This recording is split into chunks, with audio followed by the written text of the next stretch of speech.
Welcome back, ladies and gentlemen. Of course, if you're listening to this on the YouTube version, welcome to the episode of From Pillow to Post. This episode of From Pillow to Post. I gotta tell you guys, I got a lot to talk about this week. While I'm waiting for AC to come on, I guess I'll talk about the movie Rampage.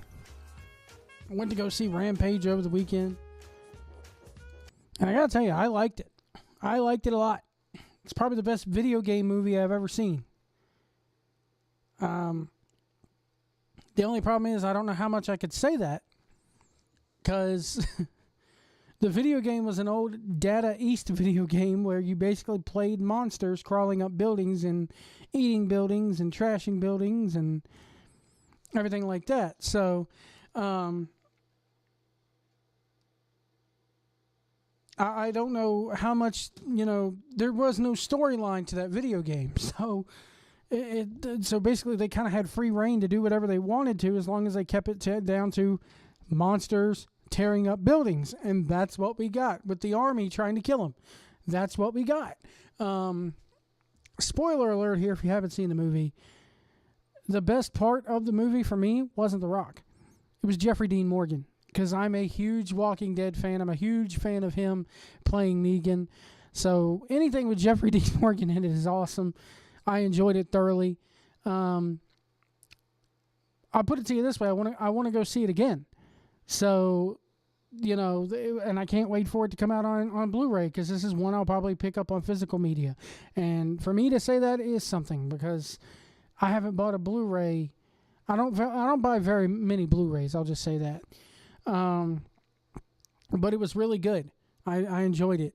They did leave it open for kind of a sequel. I'm not going to spoil that there.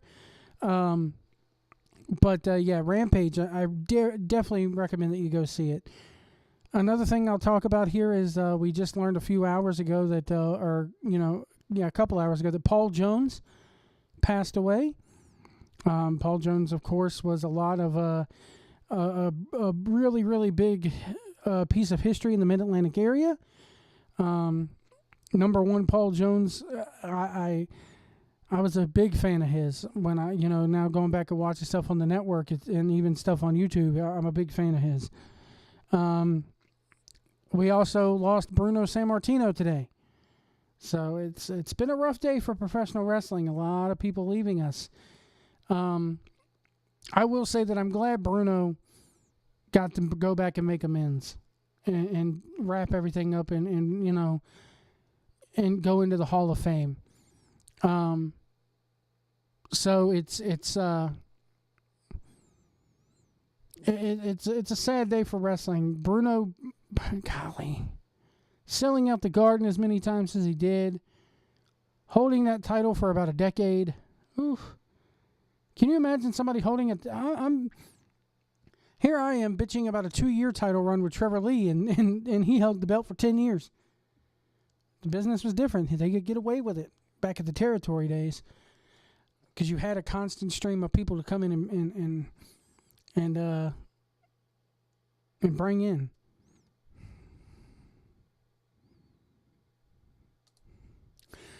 So it looks like in other news here, Powerbomb.tv is presenting Best of the Indies Part 3. And Eric Royal made the cut.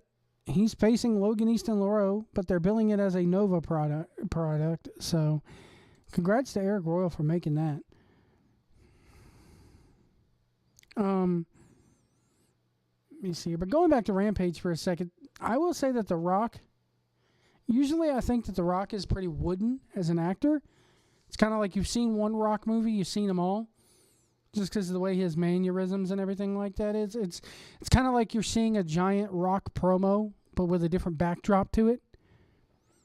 But this one was a little bit different. I liked it. I really enjoyed it a lot.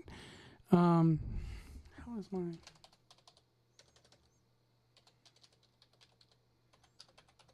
I'm saving the Superstar Shakeup talk for Edward or AC when he comes on. Because he sent me a tweet or a DM, and it says, Superstar Shakeup as a whole, lame as fuck. So I was like, want to come on at 11 and talk about it? He goes, sure, but he's on his way home from work, and as soon as he comes home, he's going to be jumping on and talking with us about the Superstar Shakeup and about Raw and SmackDown. Let's see, what other news do we have to get into today? There's been a ton of stuff on Bruno today. John Cena and Nikki Bella. We could chat a little bit about this. There's a GIF out there that somebody put of John Cena, the referee coming down at WrestleMania and telling John Cena, hey, Undertaker's here, and then John Cena hops the barricade and bolts up the ramp. Well, there's a GIF out there of the referee, and instead of the referee telling hey, Undertaker's here, he's like, marriage, children, commitment, responsibilities. And all of a sudden you see John Cena make that face and run up the ramp. It's the funniest thing ever. I look at it this way. It's a pretty shitty thing for John Cena to do. And again, I don't know the ins and outs. I don't know these people personally. This is all speculation and me being a stupid mark and just commenting on it. But it is out there. It is in the public eye. For John Cena to lead this woman on, to get cold feet at the end, come on, dude. What are you doing to this woman? I'm not a fan of the Bella Twins' work by any means, but you don't do that to a woman. But then again, he has told the woman in the past, I don't want to get married and I don't want to have kids with you. There was a lot of people out there. I saw like a Us Weekly, the tabloids. The tabloids are out there. The tabloids have picked it up. So, oh, God, you should see the shit they're writing. They're out there saying that, John Cena got cold feet and they were only a couple of weeks away from getting married. They were going to go get married and have a big old wedding, and they were going to get married on Cinco de Mayo in Mexico, from what I've heard. And it's like this. And this is why nobody will ever be like John Cena. This is why John Cena had his place in the business now for a decade plus. And this is why they will never be another John Cena, because nobody else has his work ethic. I've never, ever, ever said a bad thing about John Cena's work ethic. Now, I've said some things about his work in the ring, but there is a difference between that and your work ethic. The fact that this guy does not take a day off, the fact that this guy would rather spend his day off visiting sick kids in a hospital and doing the Make-A-Wishes and doing the Today Show and all that, you can't, the business is his life. Promotion is his life. The movies and all that stuff, the extracurricular stuff is his life. If you look at John Cena's life, he doesn't have room for kids and a wife. Did this woman honestly think that he was going to just drop all that for her?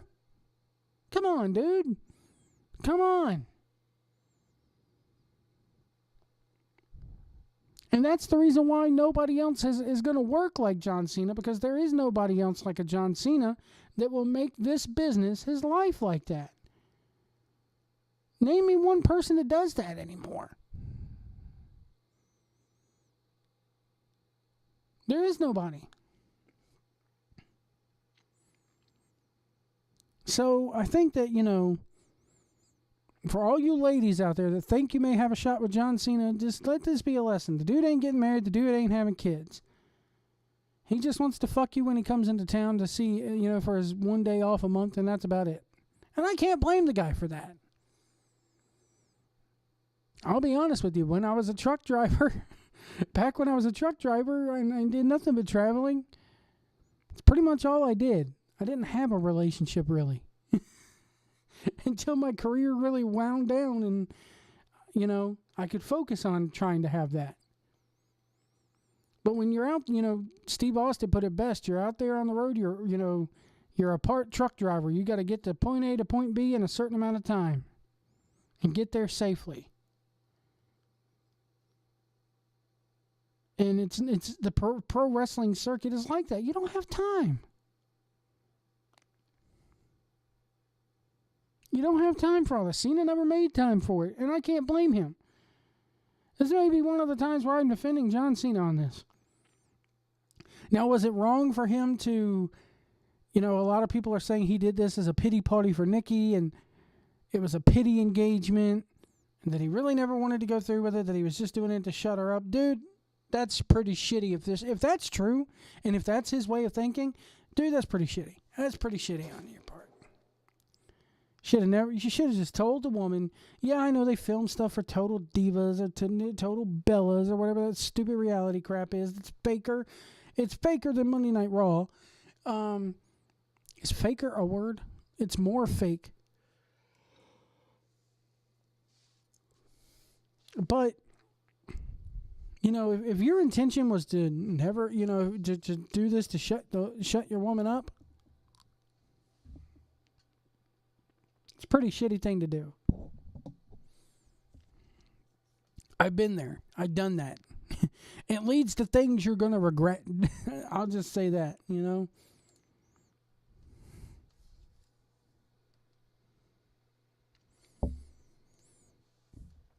There's rumors. Let's switch over to video games before we get over to get AC on here. There's rumors running rampant right now that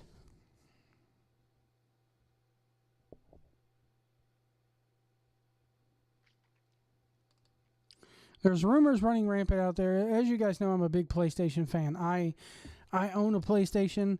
I'm PlayStation Nation till I die. I will never own an Xbox. But there's rumors that the PlayStation 5 is going to be announced at E3 and that it's going to hit store shelves as early as this year. There are some strong rumors out there. But I don't think it's going to happen, guys. Come on. They just released the PS4 Pro, a year and a half ago, 2 years ago? Come on. It's too soon. Way too soon. I'm thinking 2020 at the earliest is when we see this thing hit the shelves.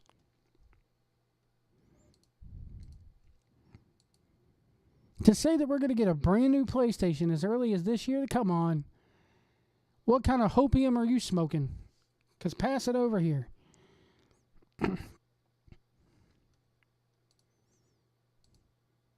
There's no way that's happening. Now, there may be inklings of it. They could come out at E3 this year and say, we're thinking about it, and it's on the table. Hell, Sony's already said they're working on it.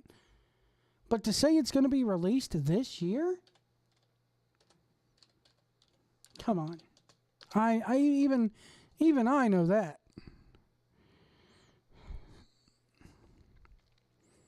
Even I know that. It's just, it's a little bit far-fetched. I'll say it right now, the earliest we see it, they'll make an announcement at E3 this year. E3 next year. But the earliest that thing's even going to come out is in 2019. Holiday 2019.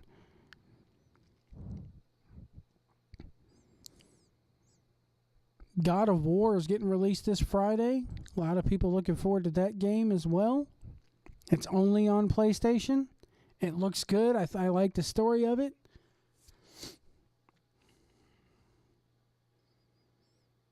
I can't wait for that one to come out.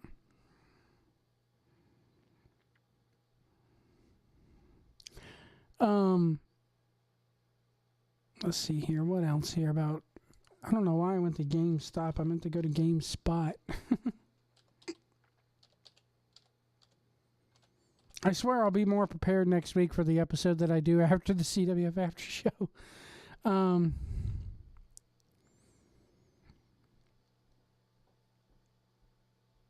So it looks like Star Wars Battlefront 2, they've released an Ewok DLC where you can become an Ewok and fight as an Ewok. That's pretty cool.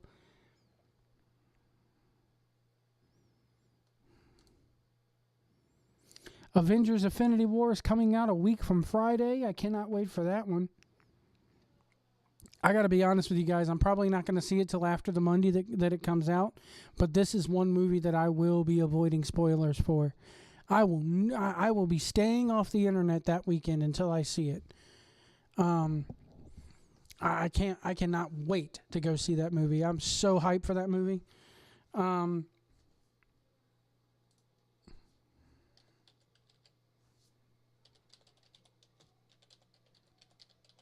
Sorry, I'm communicating with AC back and forth here.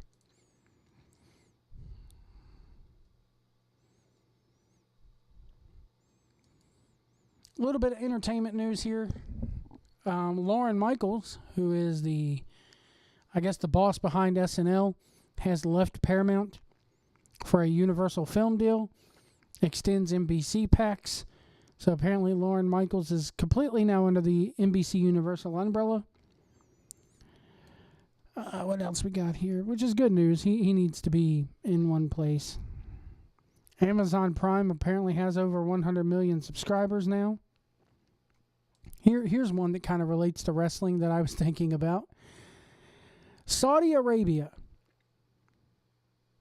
They're going to WWE's going to Saudi Arabia next week for the Greatest Royal Rumble. But something else has happened in Saudi Arabia. Black Panther has become the first commercial film to be given a public screening in Saudi Arabia in 35 years. This comes from the Hollywood Reporter. Marvel's already culturally groundbreaking blockbuster on Wednesday screened at AMC's first Saudi site in, oh God, I'm going to butcher this. This is going to be fun. Rida's King Abdullah Financial District. The first movie theater opened in the kingdom since a ban on cinemas was lifted in December. Numerous cinemas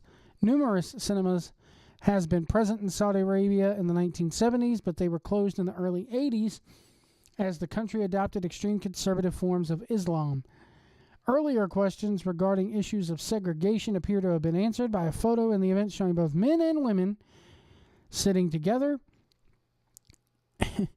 The Saudi government has recently relaxed enforcement of the laws banning commingling between unrelated men and women, although it still remains a gray area. Hence all the ticketing issues that they've been having, where the prime seats for the Greatest Royal Rumble are reserved for families, men, women, children. You have to have a woman or child with you in order to buy tickets in those areas. And even then, you're not guaranteed a seat. Your seats are assigned to you that day, but you just get the right to reserve a seat in that section. Now, if you're a single man, you're up in the nosebleeds. The return of cinema to Saudi Arabia marks an important moment in the kingdom's modern-day history and cultural life, as well as the development of the kingdom's entertainment industry, said Awad Al. This dude's name is Awad Al-Wad. He's the Saudi Minister of Culture and Information. Cinema has always played an important role in bringing cultures together, and Saudi Arabia is ready to play its part. The cinema in Riyadh, a specifically fitted conference hall, is the first of up to 100 multiplexes AMC plans to open in the coming years, and one of around 350 that Saudi Arabia hopes will have open by 2030, generating $1 billion in box office spending each year. The CEO of AMC said, "At AMC, we have around 1,000 theaters and 11,000 screens across the globe, but none of them caught the world's imagination like this one. When I talked to people around the world in the recent weeks, it was clear that this is a historic event," and it is. It's good that that country is adopting different forms of entertainment and realizing, hey, we don't have to be so strict on this. So you got them opening a movie theater, you got them paying WWE to come in and do the Rumble, the Greatest Royal Rumble. So it's a big thing for them. I'm curious to see how this crowd is going to react at the Greatest Royal Rumble, because you got Roman Reigns going up against Brock, and it's pretty clear that Roman's probably winning the title next Friday. And a foreign audience in a foreign country that probably, I'll go ahead and say it, they probably, outside the main cities, they're lucky that they have paved roads, let alone WWE. And I say that as a complete joke because Saudi Arabia, it's the oil industry. They make their money on, that's where the world's oil comes from. So, come on. They have more than just villages. But you get my drift here. McMahon's logic is they're going to cheer Roman Reigns because it's a foreign country. There's no, McMahon's thinking of this is probably, oh, goddamn, pal, they barely have the internet, let alone fucking goddamn wrestling, So he figures, I'll take it to a foreign country where a bunch of people are just cheering because they're going to cheer everything because they're just happy to have WWE there. So that's his reasoning behind it. It's a crowd reaction thing. Anybody who says any different is you're fucking bullshitting yourselves. You're kidding yourselves. You're flat out kidding yourselves if you think that, well, Joe, it's the greatest Royal Rumble, and they got to give the Saudis something, and it makes good on the Saudis, so they'll give WWE lots of money. That's the main reason why they're doing it. Come on. Give me a break. They can have other title changes on that show, and they probably will.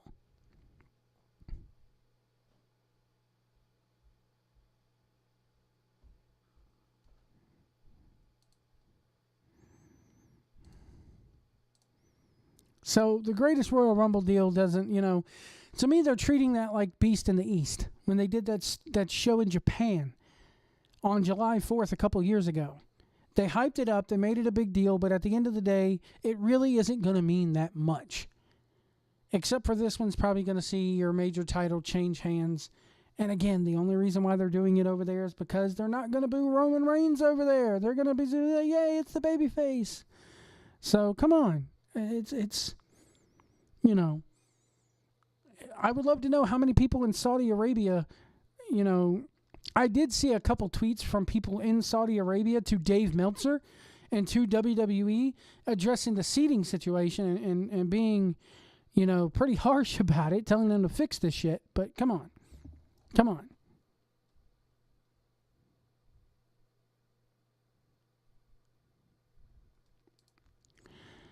Oh, man. Still waiting on AC to come on. I'm going to message him one more time here.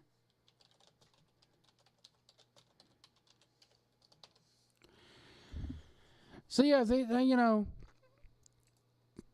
I look at the greatest Royal Rumble thing. I'm probably going to go ahead and watch it if I'm not working. Because the way my work schedule is, I have that kind of freedom. But I don't know. I don't know. I don't see how that's going to really make a difference in the grand scheme of things with WWE. He's going to come back to the U.S. with that belt and get booed probably twice as bad as he did before. And a lot of people were sitting there saying after WrestleMania, everybody, not just Meltzer, not just Wade Keller, not just, everybody was saying Vince McMahon needs to get out of the Roman Reigns business. It's a failed experiment. It's been 4 years now. And for some reason, McMahon's like, I don't give a fuck. The same thing with Rusev this Thursday, or this past Tuesday on SmackDown. He got cheered, but he went out there and acted like a heel. I think Brian Alvarez said it best this week. They're the exact polar opposites.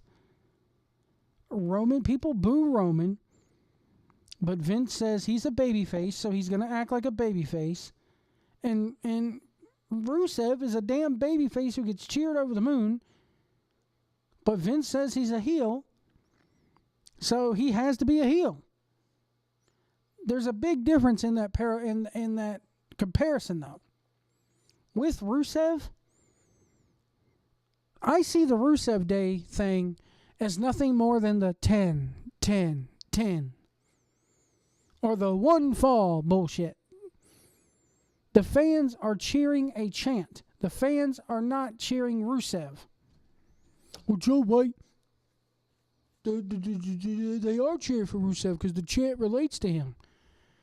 I could come out there and do the Rusev Day thing and people would still latch onto it because wrestling fans nowadays are fucking You could put on a puppet show in the middle of a Ricochet match and people would mark out, oh, the puppets.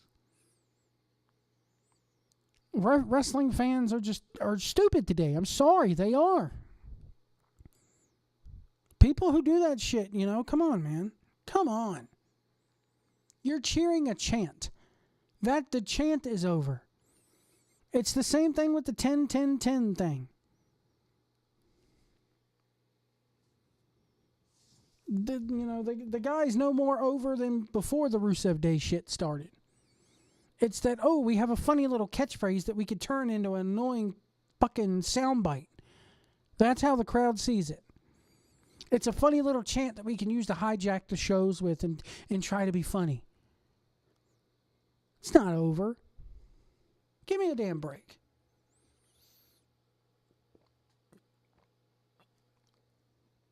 And anybody who says any different, you're fucking kidding yourself, man. You're kidding yourselves. That's how indie wrestling crowds are. Go watch any of the other indie shows that took place WrestleMania weekend.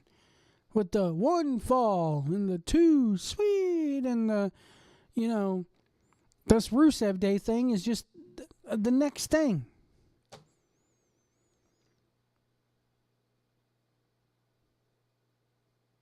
You're honestly telling me that when Paige came out there last week and announced the AJ Styles versus Daniel Bryan match, that the crowd legitimately wanted to see AJ go up against Rusev? No. They were chanting Rusev Day because of the fact that, it's a chant that we could bust up the show with. And when the fans realized that, they're not letting us book this show, the Roman Reigns thing, it's a legitimate fucking boo. Fans can't stand it. They do not want to see this guy at all. But with this, it's like, let's be annoying. The booing Roman Reigns thing is not a way to hijack the show. The Rusev Day thing totally is. Because you could put that Rusev Day thing on a midget. You could put that Rusev Day thing on and call it Truth Day. For our truth. People would still react the same way. Again, it's nothing different than that 10-10-10 bullshit.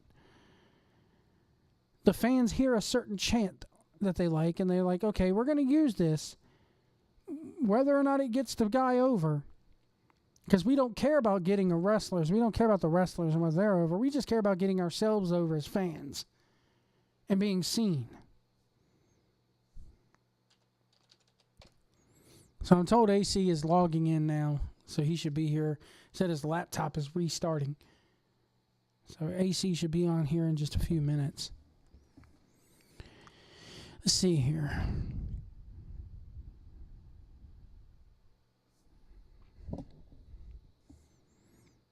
Try to look for other stuff I can use here from the Hollywood Reporter.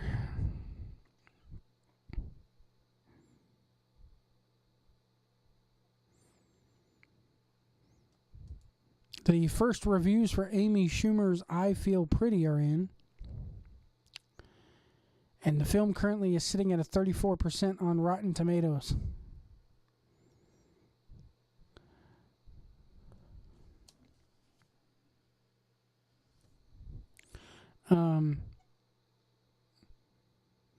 USA Today, Brian Truitt was pleased by the film. I'll be honest with you. I like Amy Schumer. I like her, I like her look. She's a very pretty woman to look at. What I don't like is her going into these Melissa McCarthy type roles.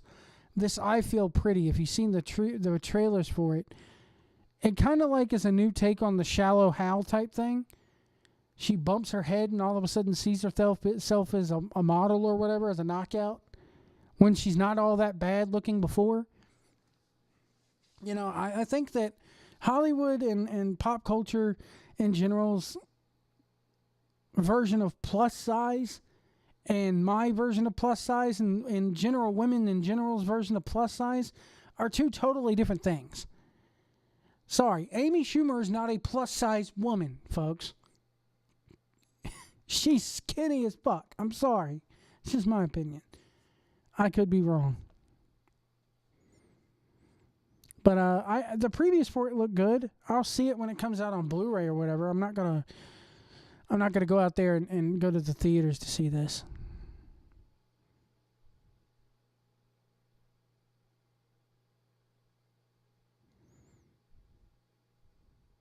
Apparently, Amy Schumer is going out, going, "You see my cellulite, you see my rolls, whatever. It's like I feel great." She told Gayle King during an interview. And good on you for that, but you're not that big, lady. Come on.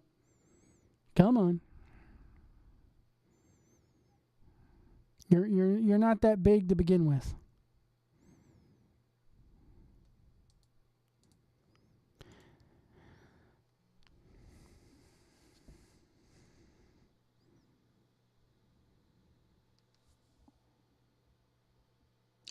Kevin Smith, he's known for wearing his hockey jerseys, and apparently he has trouble with TSA whenever he tries to board an airplane.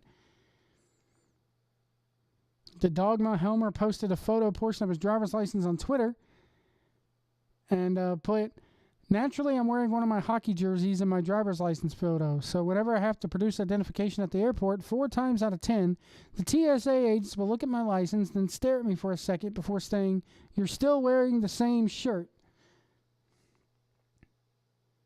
He's always wearing hockey jerseys. I don't think I've ever seen Kevin Smith not wear a hockey jersey. Except for he had this weird thing in the mid 2000s, early 2010s, where he would wear bowling shirts. But nowadays he wears hockey jerseys. So, but I can see where TSA would have trouble. I mean, you see the guy wearing a shirt, and then he's wearing the same shirt in front of you. But I think TSA needs to stop with this. Who cares if the man wears the same shirt?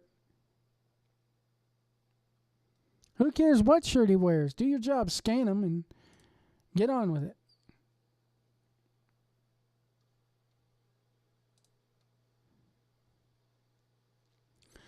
Oh, man.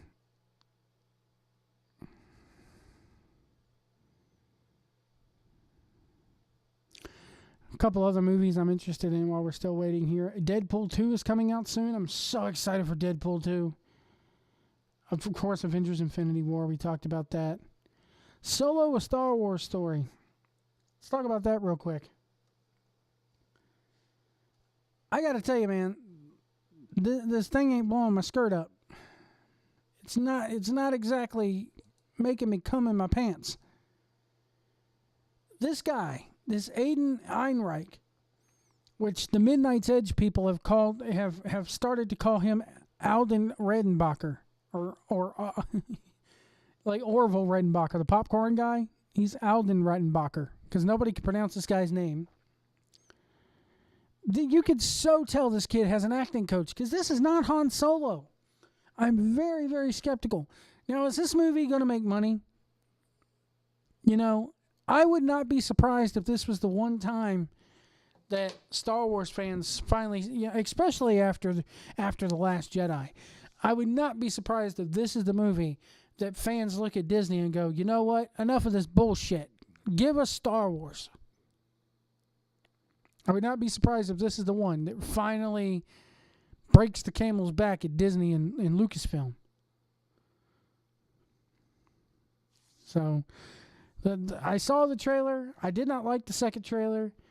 I like seeing the Millennium Falcon whiz around and swoon around, and I like Donald Glover's Lando.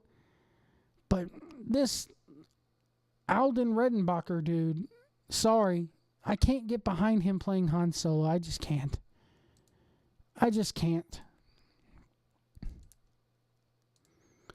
Let me see here. What else we got? There's another movie called Action Point. And it's inspired by the real-life Action Park theme park in New Jersey. If you have not seen it, there's a YouTuber. The YouTube channel goes by the name Defunct Land, and they did a whole episode on Action Park in New Jersey. There were multiple deaths that took place at this theme park. Well, apparently Johnny Knoxville is playing a movie called Action Point, where he plays the lead operator of the theme park that is based on Action Park, where people die and stuff. So I'm a fan of Johnny Knoxville. So I'm curious to see where that one goes. Ocean 8 is coming out soon too. You got Sandra Bullock, Kate Blanchett, Rihanna, among others, who are doing their take on the Ocean 11 franchise, heist movie type thing. The Incredibles 2 is coming out as well. I love the first Incredibles. I will say the first Incredibles, besides Toy Story, the Incredibles is probably my second favorite Pixar movie ever.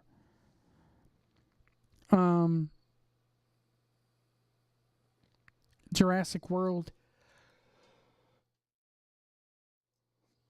I can tell you right now, I didn't watch the first one. I'm not going to watch this one. I'm sick and tired of the Jurassic Park franchise as a whole. I did not like the third one. Everybody's marking out of it as Jurassic Park 3. I didn't like Jurassic Park 3. Ant-Man and the Wasp is coming out this summer, so I'm really excited for that one as well. Do we really need another Mamma Mia movie? Come on. Christopher Robin is another one that I'm looking forward to, the Winnie the Pooh movie. I enjoyed the trailer for that movie. The Hustle is another one that I'm looking forward to. It stars Rebel Wilson and Anne Hathaway, who play two con women who team up to swindle tech billionaire out of all his money. So I like Rebel Wilson, so anything with her, and I like Anne Hathaway. So yeah, those are a couple of movies that I'm kind of looking forward to. Let's see if we can get AC on the line. See if he's gonna call here. I see him signed on to the Skype. Do I dare call him up?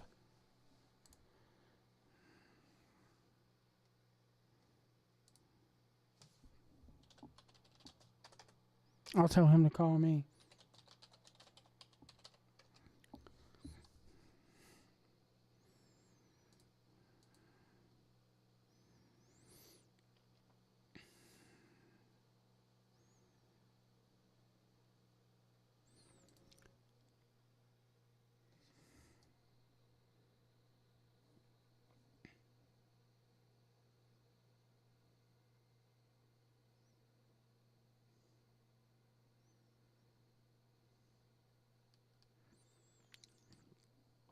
Oh, here we go.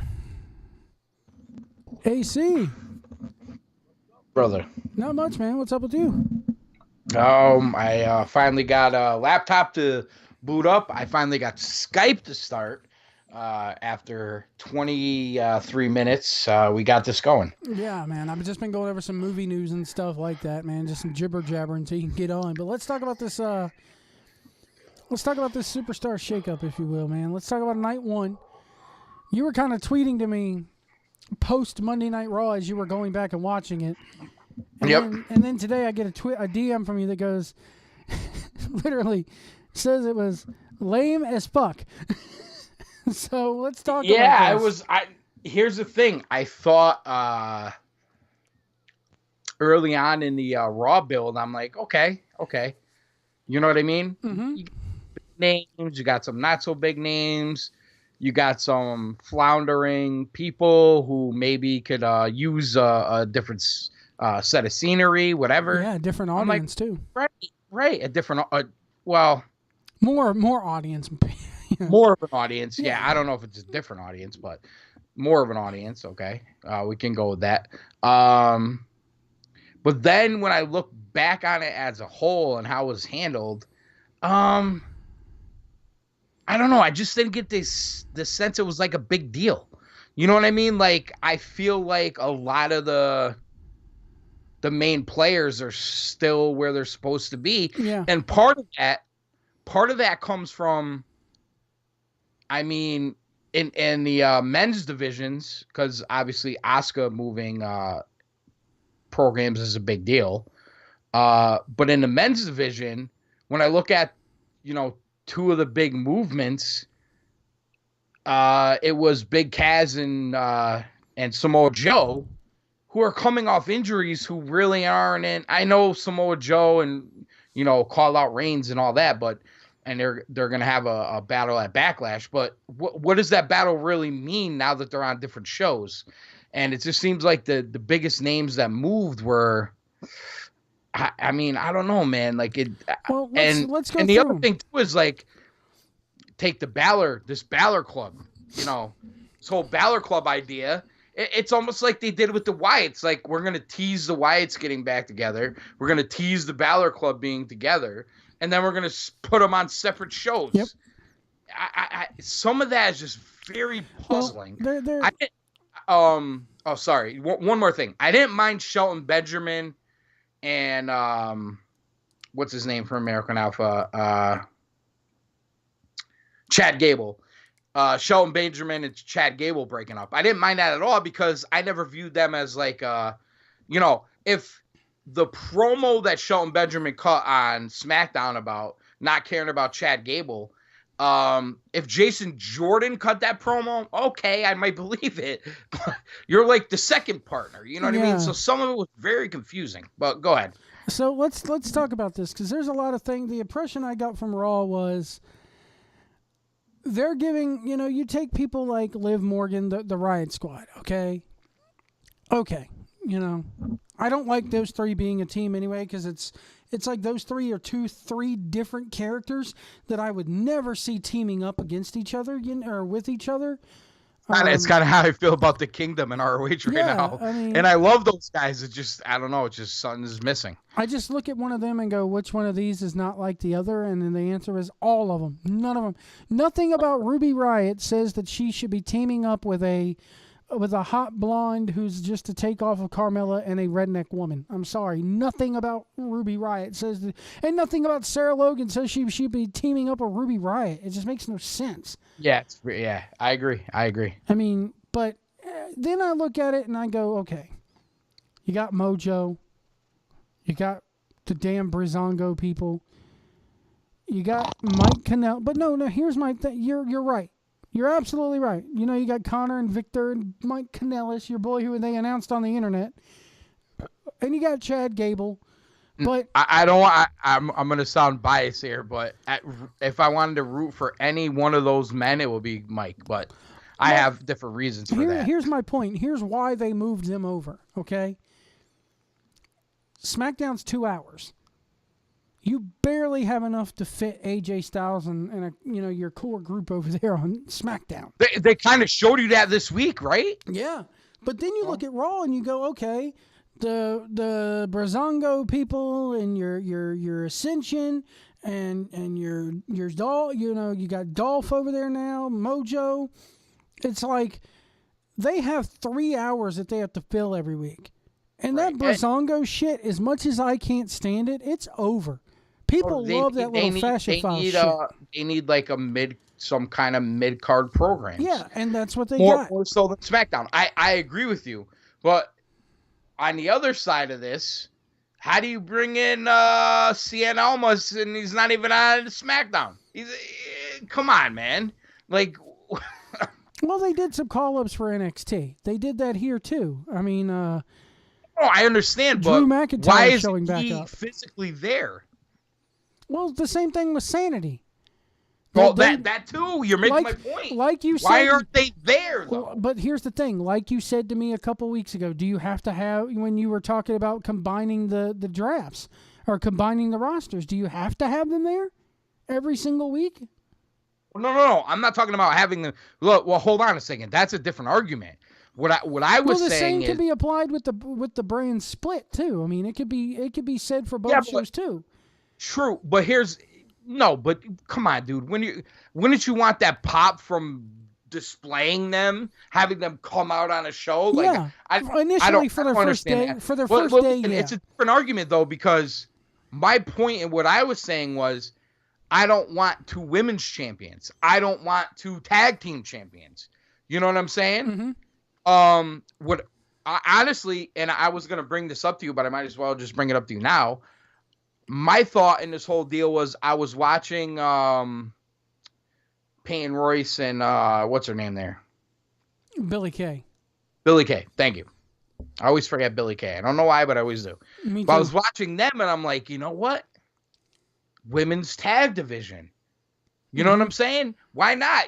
They have so many women up there now. Those two seem like a tag team. The Riot Squad seem like a tag team. The damn right, and then you could Absolution. You could have your. I mean, how many times have they put like guys who had issues together? They're doing it with the tag team. The rumor is that they're doing a cruiserweight tag team tournament in that division. I'm sitting there looking at that, going, how? How the fuck are you going to do that? In the women's division. Why not? Yeah. Why not do it in the women's division? The damn women's division is healthier and more beefed up than the cruiserweight is. You have, 16 cruiserweights and that's it?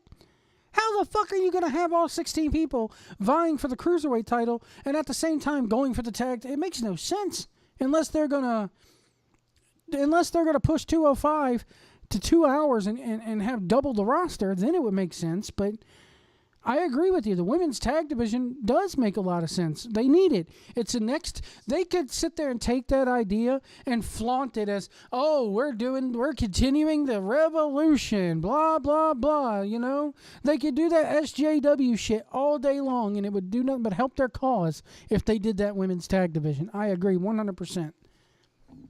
Yeah, I mean, I just think that might add a little bit of dynamic. I mean, obviously they're gonna stick with the two brands. Okay, cool. I'm not saying all the guys that went over the changes were bad. I don't think the changes were bad. I don't like separating the Miz squad. I don't like separating the club. Either do it and go all the way with it, or don't do it at all. That's my only problem with that. Samoa Joe going on SmackDown. I think it might be a good spot for him. I think he's going to be elevated right to the title picture right away. You want to know what's funny about that? Sure. Okay. All the TNA guys? No.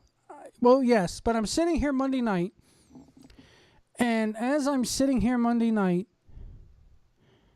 I'm sitting here going, okay, they moved The Miz to SmackDown. They moved Samoa Joe to SmackDown. You've already got AJ, Nakamura, Daniel Bryan over there. And I'm sitting here going, all the TNA people and Ring of Honor people are probably creaming their pants because of these matches they're going to get, which is good, as they should, because I'm excited for it too. But the one thing I put out there on Twitter is, I said, I give it 24 hours before we start seeing the Triple H is now booking SmackDown, isn't he? Tweets. And I'll be goddamned if I did not wake up this morning and the first tweet I saw was some woman going, I bet Triple H is booking SmackDown now. Right, because of the top level call-ups and the guys who I look at it this way. Switched over. They're Big trying Kaz, they're trying Samoa Joe. With the Samoa Joes and, now, and I even put out on Twitter, why don't you just put Samoa Joe, AJ Styles, Nakamura, Daniel Bryan, why don't you just put them in to please the Ring of Honor and New Japan fans, just put them in a damn scramble match for the title at WrestleMania, and everybody will be creaming their pants. Yeah, but honestly, don't you think this may be a sign of what's to come? I don't want to get too. I mean, we could get into the TV thing if you want to, or down the road, but there's a very strong report now, which I was tipped off on last week by Diamond David at Ken Reedy show before he came on my show, that there's either going to be or has been a big offer to the UFC from a kind of a group deal with ESPN and NBC. There's a lot of dynamics to it. We don't have to get into all that now. Point being is, if Fox loses the UFC, I always thought that could be a cold home for UFC and WWE. Me too. Let's say they lose it, then I think it's full court press, and WWE's in a very good bargaining position with USA, with Fox, with possibly even Paramount, who wants big lead-ins for Bellator, and they rebranded Spike to Paramount. Yeah. I mean, I think the WWE has big bargaining chips there. Do you know what Paramount has been showing on their channel the last week? I do not. They've been showing, because I'm home and can look at it, they've been showing nothing but Roseanne marathons for like 3 days straight on this Paramount network. And I'm like, Interesting. you used to be the network for men. And I love Roseanne. I love that show. But no, because Roseanne is the new Trump supporter show now. Well, in the show, she voted for Trump, but it's more than that, you know. But point being is they're going after a certain demographic. And the show is hot. The show's been the #1 rated sitcom every single week since its debut. Yeah. So why not go show the older series to catch people up? You know, it'll draw the housewife ratings during the day. You know. But what if the WWE was to end up with Raw on one network and SmackDown on another? Then you're in a position where they really are two brands. You know what I mean? With WWE, well, I mean they had SmackDown on UPN and Raw on TNN, but one is network TV, one is network TV, the other one is cable. Would they really want to burn the candle at both ends and split hairs and be on two other networks? You can't. Here's the thing. One, you can't promote that way because I can't sit here on Monday Night Raw on Spike or Paramount and go watch SmackDown live on USA tomorrow night. Paramount won't let that happen. Not live anyway. They could run adverts for it during the commercials. But there's no way. Remember when Raw was jumping from Spike back to USA, and when they tried to put up a graphic promoting it, USA blocked them and put up the technical difficulty sign, or Spike blocked them and put up the technical difficulty sign because they didn't want them promoting another network. Well, but here's the thing, though. Are you talking this from just the WWE side? I'm talking about it from a network's point of view too. My point being is when it comes with the UFC signing with ESPN and NBC, ESPN and NBC came up with this plan. I think that what you're talking about was two different deals at odds. It's a different scenario. I mean, but the thing is, right now with them being on USA, my girlfriend. I'll be honest. My girlfriend was sitting in the. Laying in the bed with the stomach bug last weekend. And it was right before, it was, during the day. So they're running this Law and Order marathon. And every single commercial break, they were running an ad for the WWE. Okay, if you're on two different networks, you really can't you only are going to be able to promote the one show. And WWE doesn't want that. They want to be able to promote Raw and SmackDown at the same time. It all goes back to what I'm saying is as a network, if I'm running network A... Which if you're Fox, you're probably... I get what you're saying. If you're Fox, you're going to probably be like, no. You're not promoting SmackDown during Raw. No way. You're not promoting, it's like... They might not even let them promote WWE Network on Fox. If I'm the Coca-Cola Network and you come to me wanting to, hey, I want to drink Coca-Cola on Raw. Right, on Monday I want Coke, on Tuesday I want Pepsi. It's like, exactly. Fuck you. They're not going to let you promote Pepsi on the Coca-Cola Network. It's that big of a deal to them to be on the same network because you could promote those shows. Vince and, Hunter, whoever's running the show over there, would probably only make a deal with one organization because of stuff like that. I'm thinking. I just look at it as I think they're going to Fox. And it all leads back to what I saw a few weeks back with USA running adverts for themselves because they're flaunting themselves as for over a decade we've been the #1 rated cable network 10 years in a row. And it's because of shows like Suits. And I'm just sitting there going, no, it's not. It's because of the WWE. And not once during this ad did they promote and say. And that's the only fucking reason, too. Yeah. And I've been a WWE detractor on the ratings, but as far as on the ratings overall, because they've lost so much of their audience in the last 5 years. Excuse me. But as far as their ratings go on USA and the ratings go on cable TV, they're still a home run. They're still a home run. It's the fact of the matter.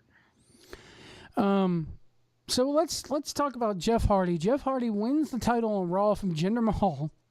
let's talk about that, because when did this Grand Slam thing become so big? Yeah, that's the first thing I saw when Jeff Hardy won. Is doesn't he make him a Grand Slam champion? It was when he was going for it. I'm like, are they going to say he's a Grand Slam champion? Like it would pop in my head. I'm like, why did this become such a big thing all of a sudden?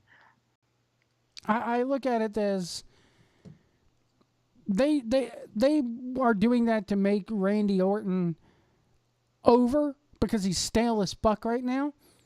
And they're like, maybe if we remind people how good he was in the past, winning all those titles. Yeah, but that when he did it, okay. But since then, it's been hit. WWE never came out and said they never touted it as much as they did with Orton. The internet did. Yeah, but then they did. Then they did it with Seth Rollins. Yeah. And now they're doing it. Now they're doing it with Jeff Hardy. So the WWE is the one who made this. I don't get it. I mean, it's like, you know. I never even thought about this ever. I never thought about this in the WWE ever until they made that big deal about Randy Orton. Yeah. When he beat Bobby Roode, and I'm like, this feud came out of nowhere. Why wouldn't you promote that? Like, why are you making a big deal about that now? And that's now you got Seth Rollins, you got Jeff Hardy. It's like, who's going to be next? Who's going to be next for the Grand Slam champion? And then they go as far as to say every member of the Shield is a Grand Slam champion. When have you ever heard that brought up before? They didn't even bring it up until Seth Rollins did it. How was it real then? That's just them saying, we took 3 guys from NXT and look what we did with them. They're Grand Slam champions. And we never mentioned it until Randy Orton did it, and we decided it was going to be a thing. And now Seth Rollins did it. So now we're going to do it with Jeff Hardy. Come on. If that's like Tiger Woods with his Grand Slam, the whole idea in the Grand Slam in golf is to win all 4 majors in 1 year, like in one physical year. Tiger Woods won 2 and 2 in 2 different years and said he was a Grand Slam champion. And everybody's like, well, you're supposed to win them all in the same year. Like, this is what the WWE is now doing with this deal, because they've never brought it up before. Like, I never even heard this made a big deal. I never even thought about it. The last time I heard of it being a big deal was like they would say it occasionally during the Attitude Era when they would reference Shawn Michaels having it and Triple H then did it. But it's never been like, I'm like. Wasn't that before? Like, yeah. Like, think about it right now. You're calling someone like a Grand Slam champion, and you have a universal title that's been held by 4 guys. Mm-hmm. You know what I mean? And like, okay, tag titles, this and that. Well, now you're brought in a European title. You brought in a cruiserweight. I mean, is Carmella and Charlotte are Carmella and Charlotte Grand Slam champions because they've held? You know, Charlotte is she a Grand Slam champion because she's held the Raw, SmackDown, and Divas titles? Right, and right. Raw, SmackDown, Divas, and NXT. You know. But I'm sitting there going, do you guys realize no other sport says that except for maybe tennis and golf are the only 2 sports where I've ever heard Grand Slam champion before? Great. Grand Slam. Yeah, that's the only time you hear it, right? I mean, even I heard Triple Crown. That's horse racing. Crown and horse racing or baseball. What is the division title? No. In baseball, it's league leader in batting average. It's a statistician thing. Okay. Well, that's what it's that's called. That's fucking stats. I'm sorry. You could have bullshit stats and then still win the World Series. I've seen it happen. No. As a player, though, to win a Triple Crown, you know how rare it is? Oh, I'm sure it's rare, but it's like it's more rare than a horse racing Triple Crown. I don't watch baseball and keep up with stats. I don't. I know. I'm just saying a Triple Crown in baseball is more rare than a Triple Crown in horse racing. Oh no, well, I don't know about that. It was like Secretariat and then that one other horse. That was it. That you're talking about, and there was one 2 years ago. Yeah, there was a 37-year drought, and then 2 years ago. Yeah, but before that, you had Secretariat, you had Seattle Slew, you had Affirmed, and that's just in the 70s. Look at AC knowing his horse racing, ladies and gentlemen. you know how many, dude, Triple Crown winners? It was like Frank Robinson, Mickey Mantle. I was gonna say Mantle. Dude, there's not many. Mickey Mantle won in 1956. He led in 5 categories in the American League. Dude, Triple Crown winners, like, it rarely happens in baseball. So let's talk about Andre Almas. Seattle Slew. Who's on more steroids? Seattle Slew, Secretariat, or Brock Lesnar? I'll take Roman Reigns. Hey, he's got suspended though. Yeah. Brock Lesnar failed a USADA level and because drug it's test not under the WWE umbrella, they WWE never got suspended. Nope. But Roman Reigns gets suspended for Adderall or whatever the hell he took. Did you hear about that guy just supposedly doing the documentary? Did you watch that bullshit? Wait, which one? This guy Johnny Bravo, who was like, I have evidence from this guy who's in jail that says Roman Reigns bought steroids from him. Yeah, Roman Reigns, Mark Wahlberg, and another movie star. Yeah. And then they name a bunch of wrestlers from APW in California that we already fucking knew because one of them did that damn Bigger, Faster, Stronger documentary. So, right. Anyway, dude, those are people trying to make money off books and have a get out of jail free card or whatever. The Andre Cien Almas thing really, really has me worried because I think he's called up too soon. Think so? Yeah, because they could have him and Vega versus Gargano and what's her face. I'll at least have a match or something tonight. Or on Tuesday. But I think they're going to mistreat this guy. I really do. I mean, let's face it. He was shit until Vega got put with him. The percentages are in your corner because we could go over the numbers, but unless you're a member of the Shield or Kevin Owens,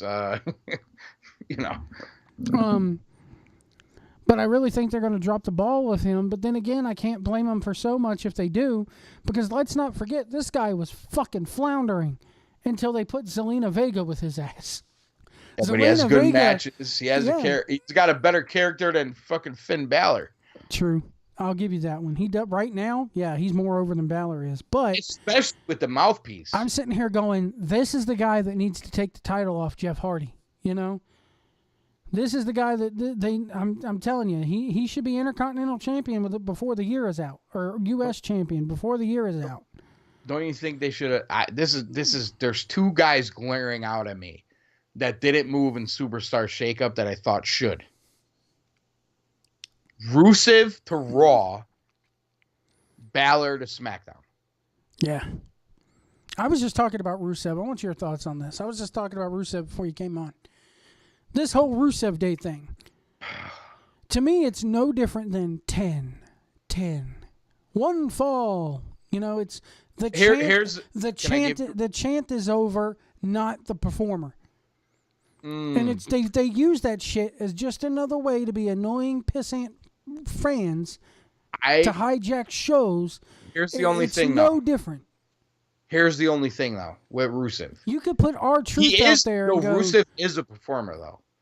Yeah, but you could put R-Truth, and nobody gave a shit about him until Aiden English came out there doing the Rusev thing. He's been as good of an in-ring performer as Rusev. Then how come nobody's been chanting Rusev before this? Because he's been booked as a heel his whole life. He's still booked as a heel. Yeah, he's still. But I think that he's still booked as a heel, but he's not a heel. Everybody wants him. I think you're selling Rusev a little short. A little short. That's all I'm gonna say. Because I get the Rusev Day, and I get the correlation with the 10. But my thing is, we know Rusev's in-ring work. Yeah, well, there was people that wanted Rusev over John Cena, remember? Yeah. When that whole big thing happened, and Rusev, he won, then he didn't win. Hell, last week they started chanting Rusev Day before they started chanting Daniel Bryan, but I think part of that was Rusev proved. I think Rusev proved himself to the WWE universe, quote unquote, before Rusev Day was over. Mm-hmm. I think he wasn't universally cheered because he was booked as, first of all, he was booked as a Russian agent. for like Vladimir Putin Coming and out on everything a else. tank and shit. And the other thing was Lana was getting more attention at him when he was with Lana every night. Mm-hmm. You know what I mean? So I think it's a lot of things. Only thing I could say is I agree with the 10. I get it with the Rusev Day. I'm not. It's not a bad thought. I just think Rusev garners a lot more respect than Ty Dillinger does with the WWE fan base. I just think that way. I don't know. Only thing I can say is Aiden English better hope that he never gets fired. His lips. I was thinking the same thing. Firmly fucking planted, because he would be on Main Event every fucking week if it wasn't for that Rusev Day bullshit. He's gonna be losing to Mike Kanellis. Yeah, Main Event on Superstars every week if Rusev leaves. Who knows? He may still be. Right. He's not bad though. He's not bad. The Bar moving over to SmackDown. Good move. Yes. Not a good move. I don't like it. Neither did I. Here's why I don't like it. They're gonna have bad matches with the New Day. They can't. I'm sorry, no. You got the Bar over there now. You got Sanity. You already got Usos. You already got Bludgeon Brothers. You already got New Day. Who was the other tag? Oh, Bullet or Balor Club, which what's his name called Bullet Club on Raw, didn't he? Yeah. I put the picture of Stan from South Park.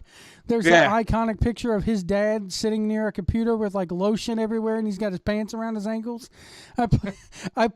He called it Bullet Club. The New Japan fans are just like this right now. I was actually like, what? Then he was like, I think honestly, I feel like he did it on purpose though. It almost sounded like he did.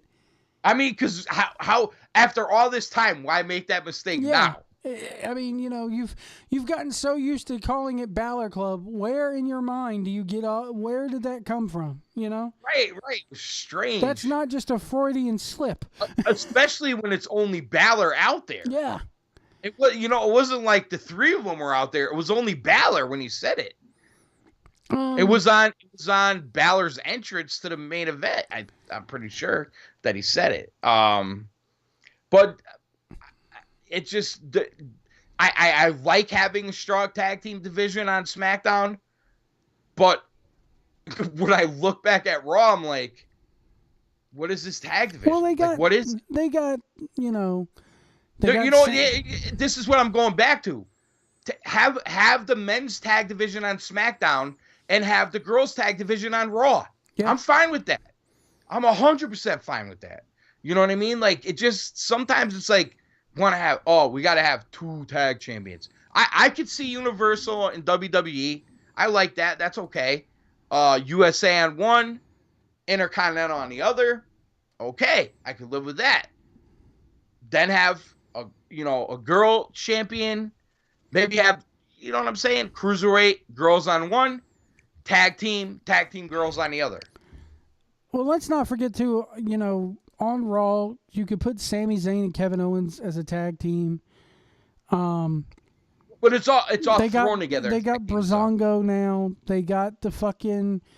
But they're never gonna. Who's gonna win those titles fast is Authors of Pain. They got Authors of Pain. They got Drew McIntyre and Dolph Ziggler now apparently are together. Oh, that's true. That's true. I like that one too. They could put Chad Gable together with somebody again. Jordan comes back. Jason Jordan. Well, you know what? They're already saying that when Jason Jordan comes back, he's going to Raw. Well, he's got to stay with Angle, right? Yeah, I mean, I got a feeling that they're going to sweep that under the fucking rug. They're going to leave him away from TV long enough, and it's not like we're going to see vignettes of him returning. Never going to follow that storyline up? No, they're going to sweep it under the rug and move on like it never fucking happened. I still think they're going to try to make Jason Jordan a heel by saying he lied. I still think that that's the end game. I don't know why. I just think that's where they're going. I mean, can you imagine? I was saying this. I agree that they would do what you're saying. I just don't think they're going to do it. I'm sitting there. I'll tell you the truth about the whole thing. I'm sitting there Monday night going, my God. On Monday night, they're announcing all these people like Mahal and Owens and Zayn and the damn Dolph and Drew, and you got all these people coming over, and I'm sitting there going, SmackDown got fucking raped.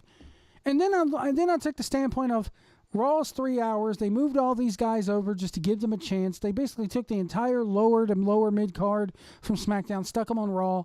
They have that 3 hours to fill. Put them in the third hour that no one watches anyway. Blah, blah, blah, blah, blah. And then I'm looking at fucking SmackDown, and I'm sitting there going, with the SmackDown roster, they fucking got a really good roster right now when you think about it. They really have potential there. But I'm sitting there Tuesday night going, okay, what if they, because there was a lot of people that are speculating, did they get Charlie Haas when they made the Gable move? There were a lot of people thinking that Charlie Haas was going to show up on SmackDown to team with Shelton again. Of course, that didn't happen. But I'm sitting there going, wouldn't it be great if they had Jason Jordan, Chad Gable, Charlie Haas, and Shelton Benjamin on one fucking brand, and they called themselves like the new Varsity Club? That would be fucking amazing. It's not bad. It probably would save Jason Jordan. And then I saw right about the time I think I tweeted that, I saw Chad Gable come over to Raw, and I'm just like, oh, that's not happening now. So they never got behind Chad Gable and Shelton Benjamin anyway. Nobody did, and they ruined the fucking whatever. See, this is the thing. I don't even remember what Chad and Jason were called as a tag team. Do you remember? American Alpha. That's what it was called. Thank you. That's how remember. Oh no, Gable and Jordan. Yeah, they were called American Alpha, weren't they? Yeah, but yes, American Alpha. Okay. Well, first in NXT they were Chad Gable, Jason Jordan. Then the American Alpha thing came, and then obviously they broke up. But when Gable was with Benjamin, They didn't have a name. No. It was just Gable. They didn't have a name. That shows you how. But American Alpha was Gable and Jordan. From the time that they debuted on SmackDown, I think it was a year and a half, 2 years ago. I knew from right then when they debuted. It was on the they debuted. Didn't they debut on Raw with the draft? No, it was SmackDown. They went to SmackDown first. Oh, right. Because the draft, they got drafted to SmackDown on Raw. But it's like, to me, I have no, and I see Sanity being the same way, because a lot of people are bitching about no Nikki Cross. And I get it. I want to see Nikki Cross with them too. But the women's division in NXT. Oh, no, I saw your tweet about that. You're right. Where's she going? There's, Asuka, Charlotte. That's why you need tag team. That's why you need to do a couple of tag teams. But my thing, too, is the women's division in NXT right now with Ember Moon getting called up. Who do they have on NXT for women right now? Shayna Baszler, Kairi Sane. People that honestly... Oh, for NXT. Yeah. Yeah. So that's why Nikki Cross needs to be in NXT right now, because... Right. I could pull it up here. She's going to get she should want to be on NXT right now, because I hate to say it, but she'll get lost in the shuffle on SmackDown. That's what I said. She's going to either, There's too many. The SmackDown women's division is better than the Raw women's division. The women right now in NXT. SmackDown's number one. Yeah. They got Aaliyah, which, who? Bianca Belair, who shows a hell of a lot of potential and looks good. They got Candice LeRae, who is pretty much in a manager's role right now.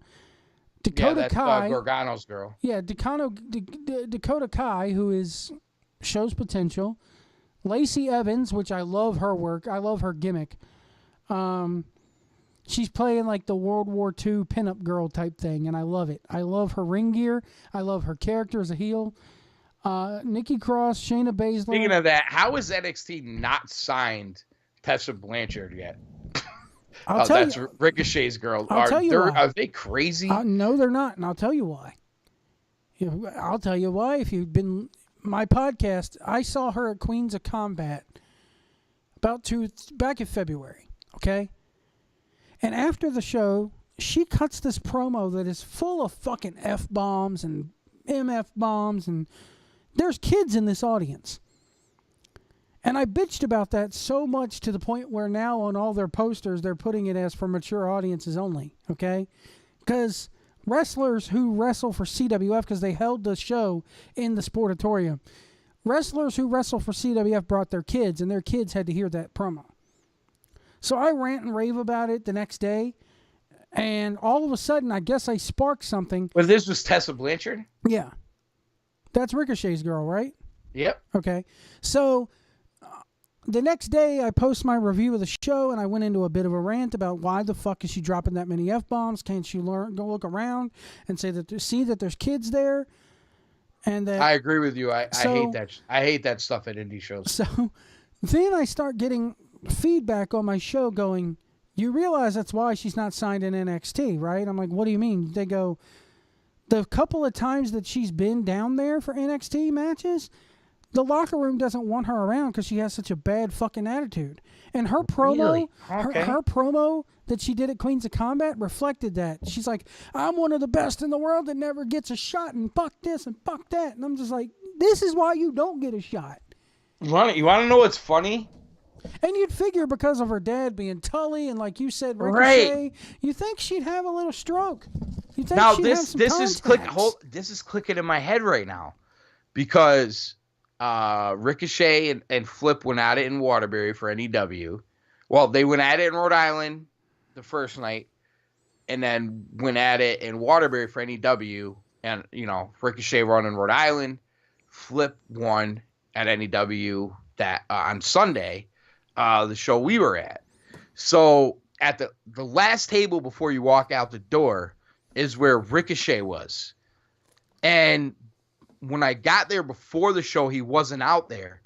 So we're on like a corner talking to Mandy Leone, and then Ricochet's line gets huge. So I just went around to all the people we know, and we talked to them. So I'm like, oh, we'll hit Ricochet on the way out. I know he's going to come out again. So anyway, so Ricochet's out there, and now Tessa's with him. Oh, shit. And my daughter is Flip it still to this day is her favorite wrestler. Me and him have a little bit of a friendship. He's always cool with her. So Flip is still her number one. So of course she has all her Flip stuff on. So we go up to get autographs and stuff from Ricochet, and he goes, "That's gonna be double because you guys are Flip fans." Haha, like like joking around. And then Tessa goes, "No, he's serious. It's really gonna be double." And Ricochet had already told me the price, so I handed her the money, and she took it. And he was cool, but she was kind of like, now I'm starting to think, was she serious? I wouldn't put it past her, dude. I mean, now I'm from starting to what I think she might have gather, been serious. She was not well liked in that NXT locker room. Wow. But this is nothing against Ricochet, because Ricochet said to pray. This is how it came out. Ricochet's like, autograph, picture of me, shirt, boom, boom, boom. Here's the price. And then he goes, but because you're Flip fans, it's double. Yeah. Ha ha ha. And then when I went, and this is after we did everything, I go to pay Tessa because she's trying to take the money, and she was like, "No, it's serious, it's double." So I was like, "Ha!" and handed her the money, and she just threw it in the bag and didn't even say thank you. I'm like, she might have been fucking serious. Well, you weren't buying any of her merch, so. No, it was Ricochet. It was the only Ricochet's place merch. where that woman is probably liked in the fucking locker room is Wrestle Circus, from what I hear. Wrestle Circus loves her. But fucking in the people, the few times, there was a time, I think it was early last year or even the year before, where she was on NXT almost every other week. I mean, of course, she was there. It's kind of like enhancement talent, but you could tell it was okay, they're trying her out, And the crowd was behind her. But from what I heard, the way she acted in the locker room and her attitude was enough to make them not want to sign her. Wow. I mean, I guess it makes sense though. That was the only time I saw her live, and she did a few things for NEW, but I do know they wanted to book her on a show. She's only worked for them when Ricochet's been there. but they wanted to book her on a show when Ricochet was in Japan one time, and they had her. I had it on good authority that it was done. They put the flyer out, and then like an hour later pulled it, and Tessa wasn't on the show. So I'm like, well, that's kind of weird. You know what I mean? Well, I don't know. Thing about maybe the I mean, Queens of listen, Combat you hear a lot of things. The Queens of Combat thing is crazy because they set it up to be at the end of that show in February. They said that they were coming back in March. Actually, it was late January. They said they were coming back in March to do another show. And the way they left the tapings, it was supposed, you're thinking it's going to be, now granted, it's kind of like Shimmer where they just tape a couple volumes just for DVD purposes. Storylines really don't carry over. They do, but they don't. It's kind of very much like Glow, only more serious, if you catch my drift. Yep. But the way they set it up at the end of the NXT show where Tessa cut that big-ass curse-laden promo is you're going to see a triple threat the next month between Su Yung, Hudson Envy, and Tessa Blanchard for their title. Well, the next month comes, Tessa's not even booked on either one of their shows because they do double shots. So Tessa's not even booked on either one of their shows, and it's changed to Hudson Envy versus Su Yung in the cage. So I don't know if they rubbed her Queens of Combat the wrong way with that promo, but right now, if I'm a booker, I'm looking at shit like that, and I'm sitting there looking at it as you can't trust Tessa Blanchard with a live mic in her hand. Maybe that's why she's been wrestling a lot of guys lately. Yeah. Go through her thing. She's been wrestling a lot of guys lately. Mm-hmm. Keith Lee. I saw wrestle Keith Lee. I saw, I think Joey Janela. I'll tell you the best. All the typical guys you would think. Best Tessa Blanchard match I've ever seen was in PWX in North Carolina. It was her versus Cedric Alexander. Best person I've ever seen take a lumbar check was her. She took it it was good. She had me. She had the whole crowd, myself included, on their feet. Yeah. Honestly, she's got a lot of. That's why I never understood why, especially with Ricochet shining, she's inside. But that makes a lot of, if it's an attitude issue, of course. I was saying it on this YouTube channel, and on Twitch, months before, years before I even, saw that promo. I'm sitting there. I was a big champion of her, going, why isn't she signed yet? And then I heard that promo, and then I heard the reasons, and I'm just like, that's why, her attitude. And the way Triple H probably runs his locker room, attitude is probably everything backstage in that company. And that company in general, attitude is everything. You all got to wear the same shirts and not just jackets, pants. No, I'm not talking about that. I'm talking about the way you treat others, proper locker room etiquette. Look at Enzo Amore.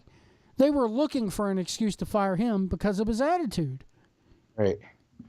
Which he probably didn't even do anything wrong, but he didn't have any equity with them. That investigation is still ongoing. There are rumors coming out that said that it was dropped, but it hasn't been.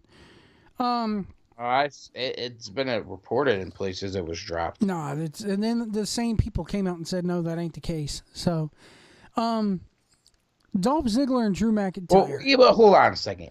Here. This is my question. This crime allegedly takes place on October, whatever. Then this girl says in January, or she's, at least it comes out in January that she's accused Enzo. So even if, let's just say the cops just found out in January, they probably found out way before that. If you don't have evidence to arrest him yet, where do you think it's coming from? Yeah, the whole thing is shady. Don't get me wrong. I wouldn't be surprised if he never even seen this woman, let alone. No, I think this is what I think. I think he fucked her. I think he really did fuck her. I don't think he raped her. That's the thing. I think she's a young kid who's pulling some bullshit, and she got conned into hanging out with them through her Twitter friends or whatever, and she did some shit she didn't want to do because she was all fucked up. I'm sure she was doing drugs and drinking and everything else. Yeah. And whatever the case may be, I think she thought she could make some money off doing this to Enzo, and that's why she did it. That's just an opinion based on everything I've read and seen on Twitter. It's just this day and age that we live in where now all you got to do is cry rape or sexual assault and you're deemed a bad person. Without any, it's like you're guilty and proven innocent until proven innocent, not innocent until proven guilty. Right, but in all actuality, the WWE, didn't even hesitate. Because whether he did it or not, they don't want the bad publicity that comes with it. And plus, like I said, they saw this as they were looking for a reason. Yeah, they saw this as there's our exit with this guy. Right. When in all reality, they can fire anybody at any given fucking moment and put them at home until their contract expires just because Vince McMahon doesn't like the way they blink. So, I mean, come on. You're right. I know what you're saying. Yeah, you're right. Hell, anybody could do that to you in any job, really. Of course. So, they did not call Velveteen Dream up, and he was the guy that everybody said he should be getting called up. My thoughts on this are it would be nice if he did, but he's only really started to take off within the last 6 months or so.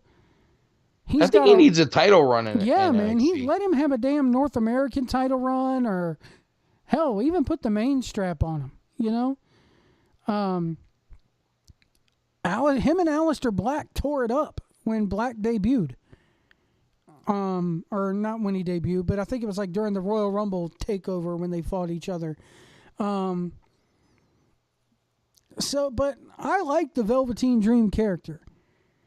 It's a take on, it's kind of like it's everything Orlando Jordan should have been in TNA. Right. But I love this character with the Dream, and he works his ass off. He should have won that Tough Enough season. So am I surprised he did not get called up? Seeing as how he was great in the ladder match too. Yeah, I mean, I don't want to say I'm shocked that he didn't get called up, but I get the reasoning behind it. He's got a lot to offer NXT yet. The one guy put him in Balor Club for everyone. I'm sitting here looking at this roster of NXT, and I'm sitting here going, I know why he didn't get called up. But to me, the one guy that does in NXT right now that deserves a main roster run, just try it, is Cassius Ohno. Chris Hero. He's been in and out of there. He's been there for about, for a while now. They don't really use him that much anymore in NXT. Give him a main shot. Put him on SmackDown at least. But I know the reason why he won't be there is because of his weight. He needs better. Which is stupid. Well, here's the thing: if you can have a guy who's 300 pounds or however much he weighs, he can still do the same shit as before he had the belly and the ass. His work rate is still the same. Right. Hell, if anything, that's even more reason to bring him up is because you got a big guy who can do all that shit, just like Samoa Joe. Right.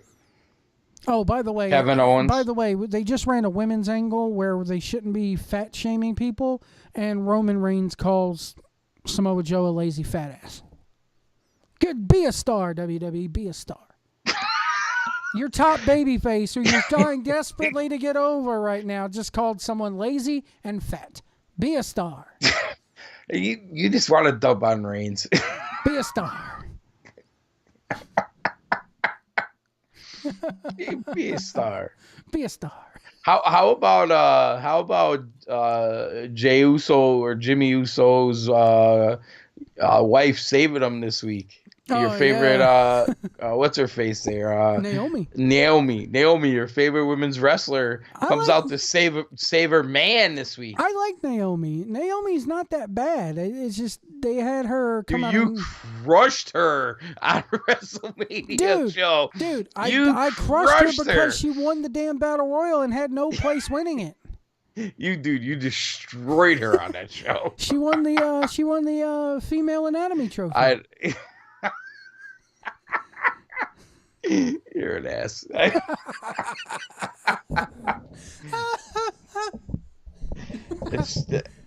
Female anatomy trophy. That's what it is. It looks like ovaries in the tunnel, you know? I hate how they're killing the Usos. They're killing them. Oh, I hate that. I want to get one of those trophies for my girlfriend, but in vase form and put flowers in it. Just to show her that I care. They don't even look that nice, those fucking trophies. They don't. Oh, they're terrible. The Andre the Giant thing looks like it was carved out of a stick of butter. That's how yellow Did you watch the documentary? Which one? The HBO? Yes, I loved it. Thought it was damn good. I didn't see it yet. So. Go watch it, man. Next time. Go watch it. I'm gonna between now and the next time I'm on with you, I'm gonna watch it and we'll talk. I just haven't had a chance yet, but I'll watch it. I'll watch it within the next week. Anything other thoughts on this Superstar Shakeup? They put Baron Corbin on Raw, and that's another one that they just announced on the internet. Everybody that they announced on the internet pretty much tells you how WWE is going to treat them going forward. Here's one thought for you. We didn't talk about it yet. With the big Kaz going after Daniel Bryan at the end of the show. It's too soon for Daniel Bryan to be in the main event program anyway, so I didn't have a problem with it. No, I didn't have a problem with it either. But is he going to be Diesel to the Miz? Yep. Or that's what That's what they're doing here. I want that to happen so bad. It would be awesome. That's what. Yeah. Now that he doesn't have the Miz. I was sitting here. I'm like, Big Oh. Kaz. The Miz needs to be his mouthpiece. Yeah. The Miz needs to be Shawn Michaels, and he needs to be Diesel. And you know what? Their work rate reflects it. Seriously. Because you had Shawn Michaels who could work, and then there was Diesel. And hey, the Miz has become quite the performer, man. We got to give the Miz credit, man. Without Shawn Michaels doing what he did, Diesel would have never been WWE champion. He never would have had quite a career in WCW. So who knows? Maybe this could be good for Cass. You know? I think it makes a lot of sense. But I'm like, when he went after Daniel Bryan, I'm like, he's got to be with the Miz, right? You know what I mean? Like it only makes sense for, you know what I mean? Other than that, with the Superstar Shakeup, like I said, I don't think it was bad. I just don't think there was like any oh man, a great yeah, you freaking pop moment for me. I don't know. I mean, it's not like we had, but then again, and that just shows you how the WWE is right now. There's nobody except for Daniel Bryan that is going to pop that fucking audience. He almost should be on Raw. I'm curious to see what. Why is Daniel Bryan not just elevate him right to the top guy right now? Because he is. Let's be honest. And I told you this a few weeks ago when they first said he was coming back. I underestimated how loyal the fans were going to be to him, because he right now, the top guy in WWE. I don't care if he's on SmackDown, no title, doesn't matter. I don't know if he's going to get hurt again. I have no idea.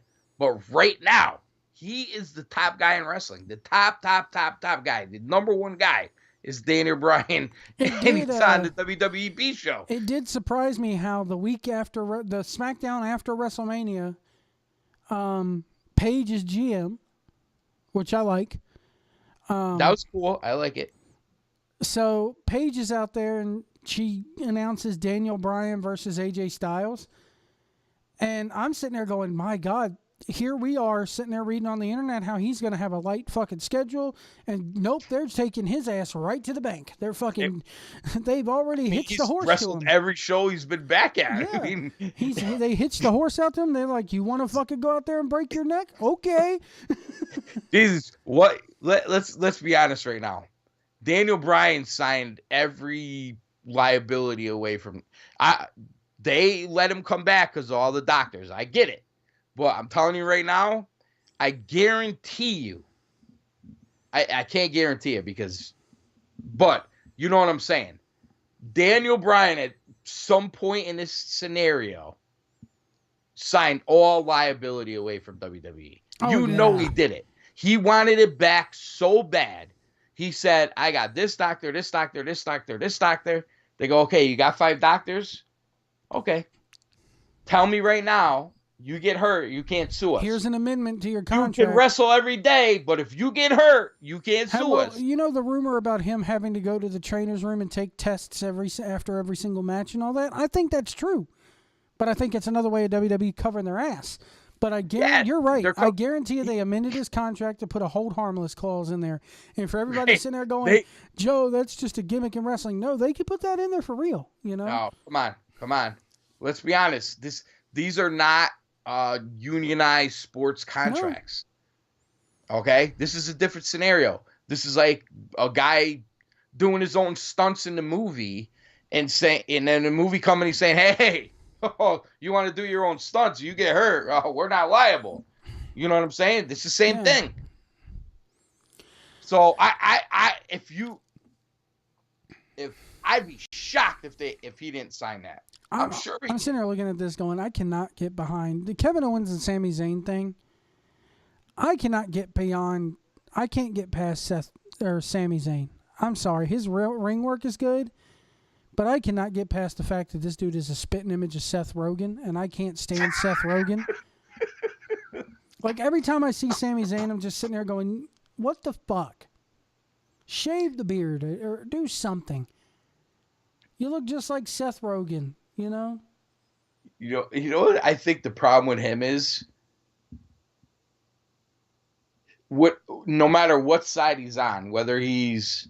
let's go, Sami Zayn, like, the good guy, or he's the bad guy, you always feel like,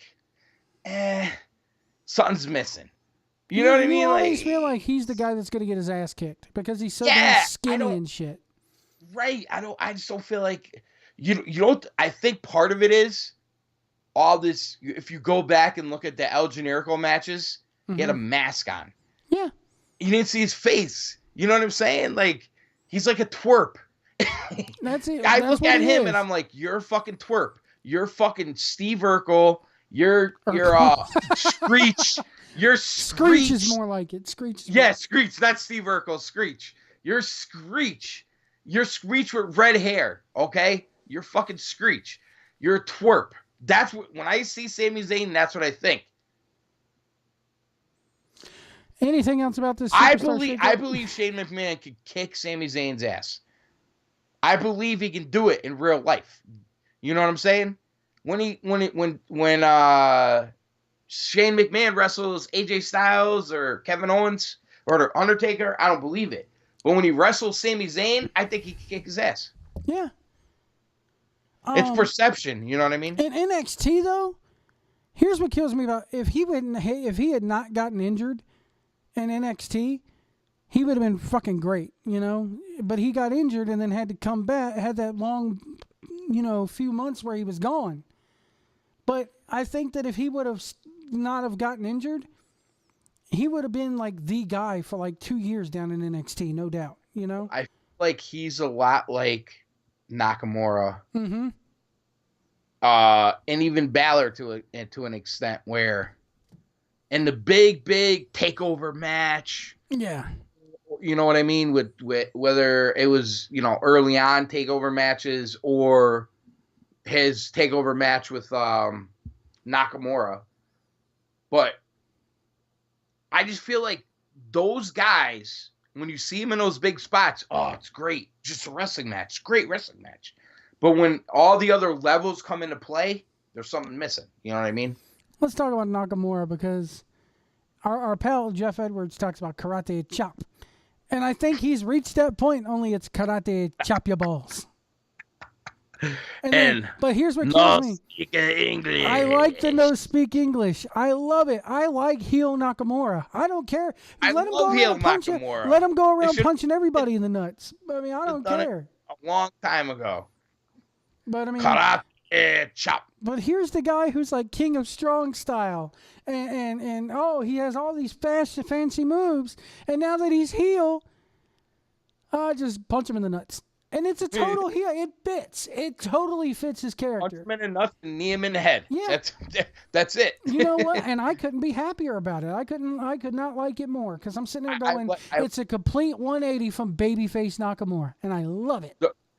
That's the difference. Right now, this heel Nakamura, we like this heel Nakamura. With Zayn, which is what we were talking about before, again, no matter what he is, heel or face, I feel like there's something missing. He's still the thing with Zayn is quit fucking doing that stupid ass dance when you're coming to the ring. You're a fucking heel. Yeah. Anything else here? What about Bobby Lashley coming back in? We've seen the return of him. He's on Raw. It looks like. Here's the thing I take away from Lashley. They're not going to treat him any different than they did before. He's IC title at best. And that's it. Yeah, US title, what's that? No, I was saying I expected them to bring him in more extravagantly and push him. I think you're right. He's probably in that range where you're talking about. I think he looks good. He's in great shape. I know he trains a lot of MMA, obviously. If he were taller, it'd be better. Right, but McMahon sees it. But he's athlete now. People have seen him as a real fighter. I think that sells him a little bit better. Is he still doing Bellator? I don't know. I gotta look into that. I doubt it with him being in WWE. I don't listen. He could still have a fight contract with Bellator, but go to WWE. He'll be joining Titus Worldwide by next month. What do you want to bet me? I mean, he's a fit. He's a perfect fit. He is a perfect fit, I guess. I know there's one person out there going, "Why? Because he's black?" No. Yes. When it comes to Pennsylvania, yeah. Kind of. Yeah, but here's the thing. I want to see him as a badass. You know what I mean? Like, yeah, me too. Let's see him as a badass, in great shape. You know, he's sold as a real fighter now. He's not just you hear about the wrestling background. You've seen him as a real fighter. I mean, they need to go get clips from Bellator and show his ass fighting and everything. No, listen, I shared this thing the other day, and I'm like, it was Lashley hitting mitts, doing his MMA workouts, bat, bat, boom, boom, boom, and I shared it to the Saw group on Facebook, and I'm like, dude, this is the guy you want to see face Brock now. You know what I mean? Yeah. Easily sell that, but they don't seem to be in a rush to do that based on the way they brought him back. You know what I mean? You know what kills me about the whole Brock Lesnar thing is that everybody, the Monday after Mania, or even the night of Mania, I went back and listened to Meltzer.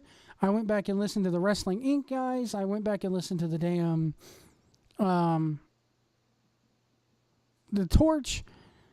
Everybody was saying, this is it for Roman Reigns. He needs to get out of the Roman Reigns business. Roman Reigns needs to just be out of that title picture.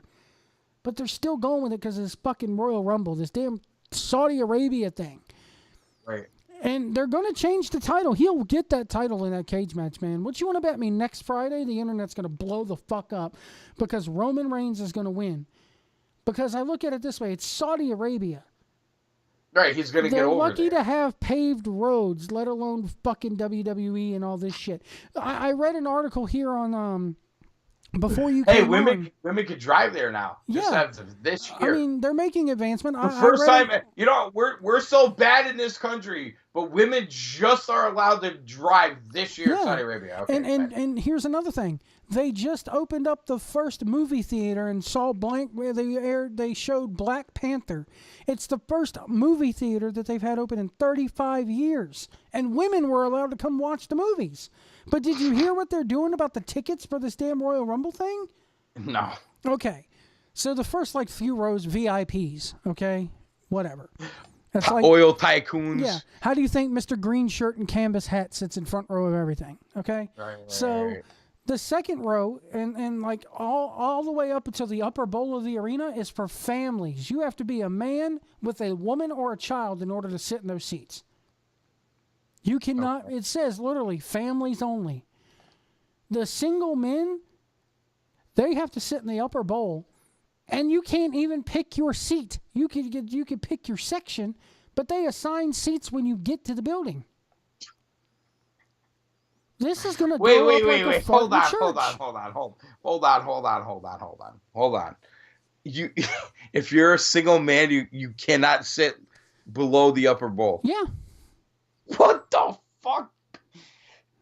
So the hold on. So the WWE, the same WWE, They have to the go by same company. Dude, they're getting that so much money to do this shit that they don't care what the country's rules are.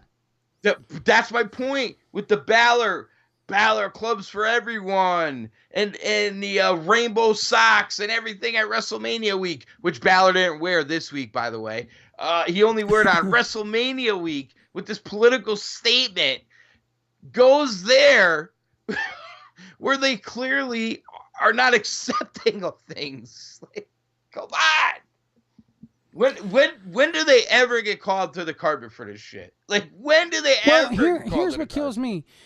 They were over in Dubai, India, at the end of December, touting about how Sasha Banks and Alexa Bliss were the first female match ever to take place in the country, and how the crowds over there were chanting, "There is hope, there is hope."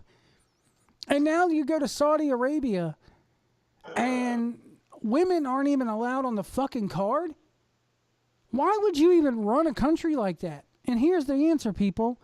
Millions upon millions of dollars over a span of 10 fucking years. Wait. They're not defending the women's titles over there? No, women aren't allowed to wrestle in Saudi Arabia. What? There is not to be a woman on that show. What? Yeah. For the same WWE Yeah. that has Balor clubs for everyone? What? Oh. And you know what kills? Be a star. You know, Be a star. If you're Seth Rollins, you can show your dick. If you're China, you can't get in the Hall of Fame. While you're alive, anyway. But this loops back to the Fox thing. Okay, what if them going out and, you know, this is a multi-million/billion-dollar deal over the course of 10 years that they've signed with this Saudi Arabia company, okay? What if they're doing that and using that as an offset to fund whatever Fox is not going to give them? What if they're sitting there going, okay, we know Fox won't pay us what USA is, so we got to go get it from other places. And this Saudi Arabia deal is one of those places because they're getting a shit ton of money. If the UFC leaves Fox, I think the WWE's in a very good bargaining situation. Yeah. I don't think it has to do with UFC leaving or not. I mean, the money, how much money they get, yes. But I firmly believe that I WWE's think Fox was going going after him anyway. I agree with you. They were going after him anyway. I just think it becomes more of a priority if the UFC leaves. Mm-hmm. Here is a... But that still remains to be seen because, you know, people want to throw all this shade on the UFC and their ratings.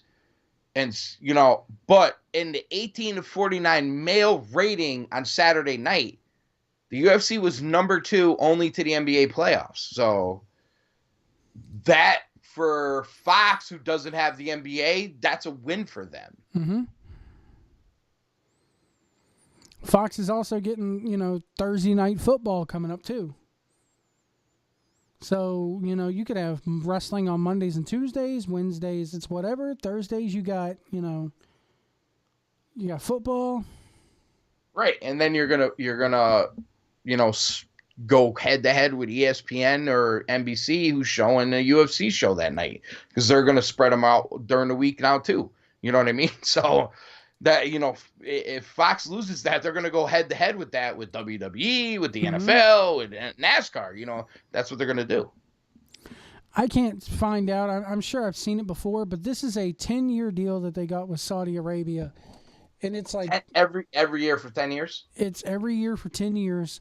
So starting this year. Yeah, so we could essentially we could be seeing this Greatest Royal Rumble thing happening every year, but it's also like a TV contract as well. So I'm telling you, with the WWE they're network. trying to find places to get money to fill in that hole that's going to be there when they leave USA, because I'm telling you, there's no way Fox is going to give them what USA is giving them now. And here's the thing. They're not trying to go out and get the same deal. Even if they have to stay on USA, they're going to demand more money from USA. Wait, so what is USA paying them now? I have no idea, but here's the thing. When they re-signed with USA a couple years ago, Vince went in there going, we're going to get X amount of dollars more. and then they got less. And he had egg on his face from the board. He can't do that again. He did that time, but here's the difference. A lot of prime programming has lost a lot of ratings since then. TV has changed, man. Right, but the WWE in the last 3 years has been pretty stagnant. It's right around that 3 million every week. They don't lose. They lose a little. They gain a little. They lose a little. Gain a little. Big shows like the 25-year anniversary, they get a little spike. But, yeah, they don't have their 5 million, 6 million, 7 million viewers every week like they had before. But for the last 3 years, they've been steady where The Walking Dead went from, 17 to 11? Well, what are they doing now, 6s? I was just about to bring that up. You read my mind. Season 1 of The Walking Dead, which was 2010, average was 5.97, and then it started going up, and it peaked at season 5 with an average of 14.38 for the season. You know what? Guess what they did this season, their 8th season? 7.82. That's actually better than I thought because I saw they were getting some sixes in there. Yeah, they were getting 6s for the actual season for like the I could pull. Oh, you're doing the whole 8th season. Yeah, the whole 8th season. I mean, okay, because the 6s were like this half. Yeah, I mean they were doing for episodes 10, 11, 12, 13, 14, and 15, this half was all 6s. It didn't hit a 7. What did you think of the finale?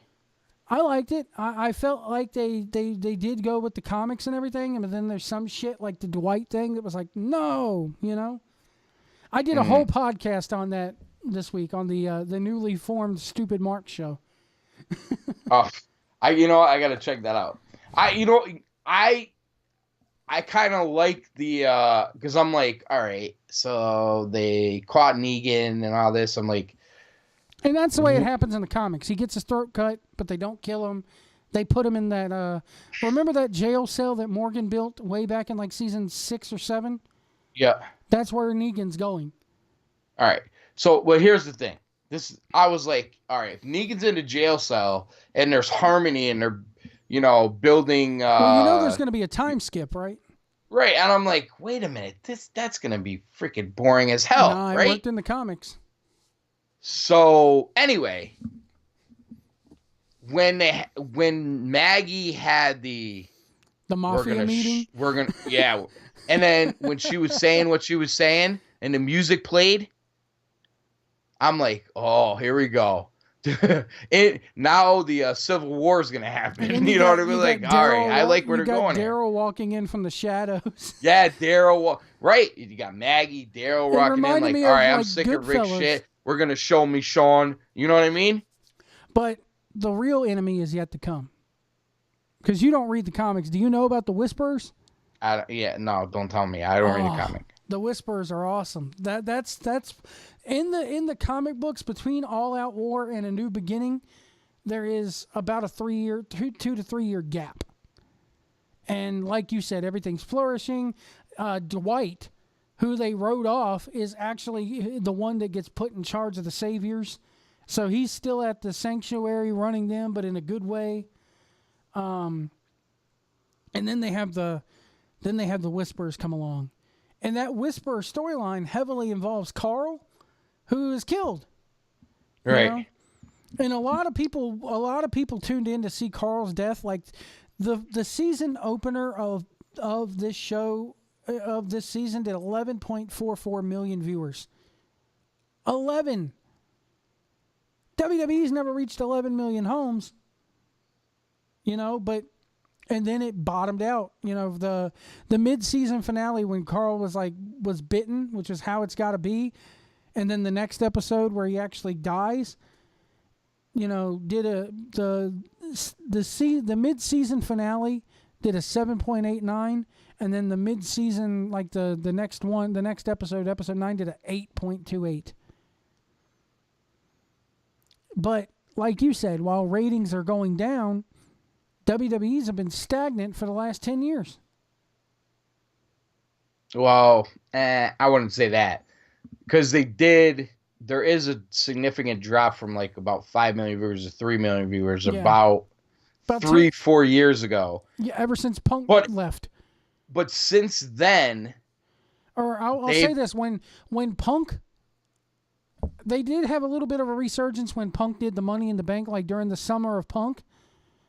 But after the summer of Punk thing, that's when it went downhill. I think. I could be wrong. People are going to tweet me and say you're wrong, Joe. Yeah. no, it was later than that. Their ratings significantly dropped about, I would say it was 2015. Because you're still looking at 4 to 5 million viewers for a lot of the shows coming out of 29, coming out of 30.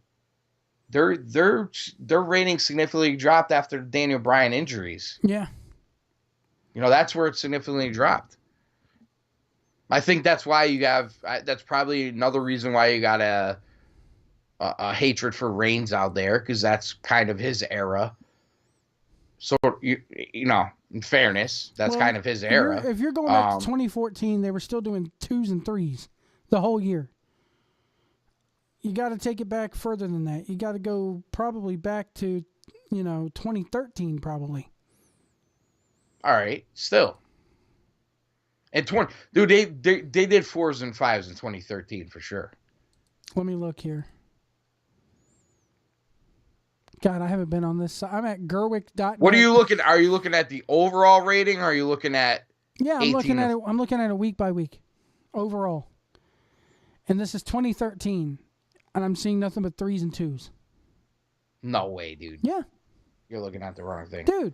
Dude, me and Edwards did all these ratings in 2015. It was way different than what you're saying.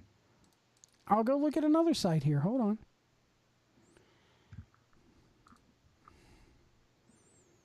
This is from the Squared Circle Reddit. So this was dug up by people. Here's an average view of the last 20 years.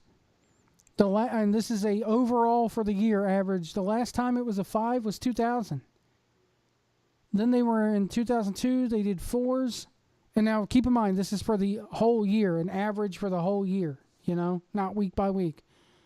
Since 2003, it's been in the high 3s. Let me check another site here. Hold on.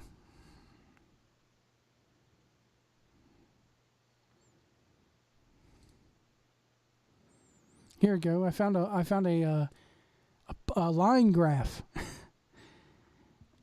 2006 is the last time they were getting like 4s and stuff. And again, this is like not week by week. The ones I was looking at are week by week. You still with me? Yeah. I'm looking for the thing we had. Me and Edwards were looking at back. Because they even give the ratings for Raw, SmackDown, and Impact. Let's go. I'll go back to 2010.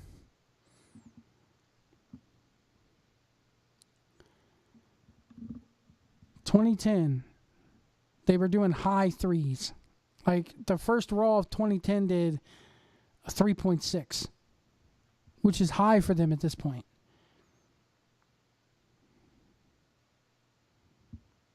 Those numbers sound off for some reason.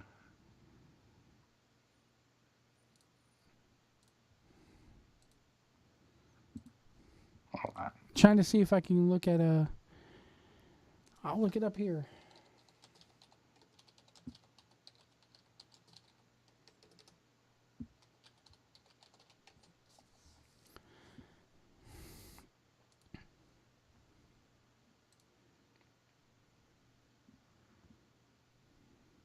Let me see here.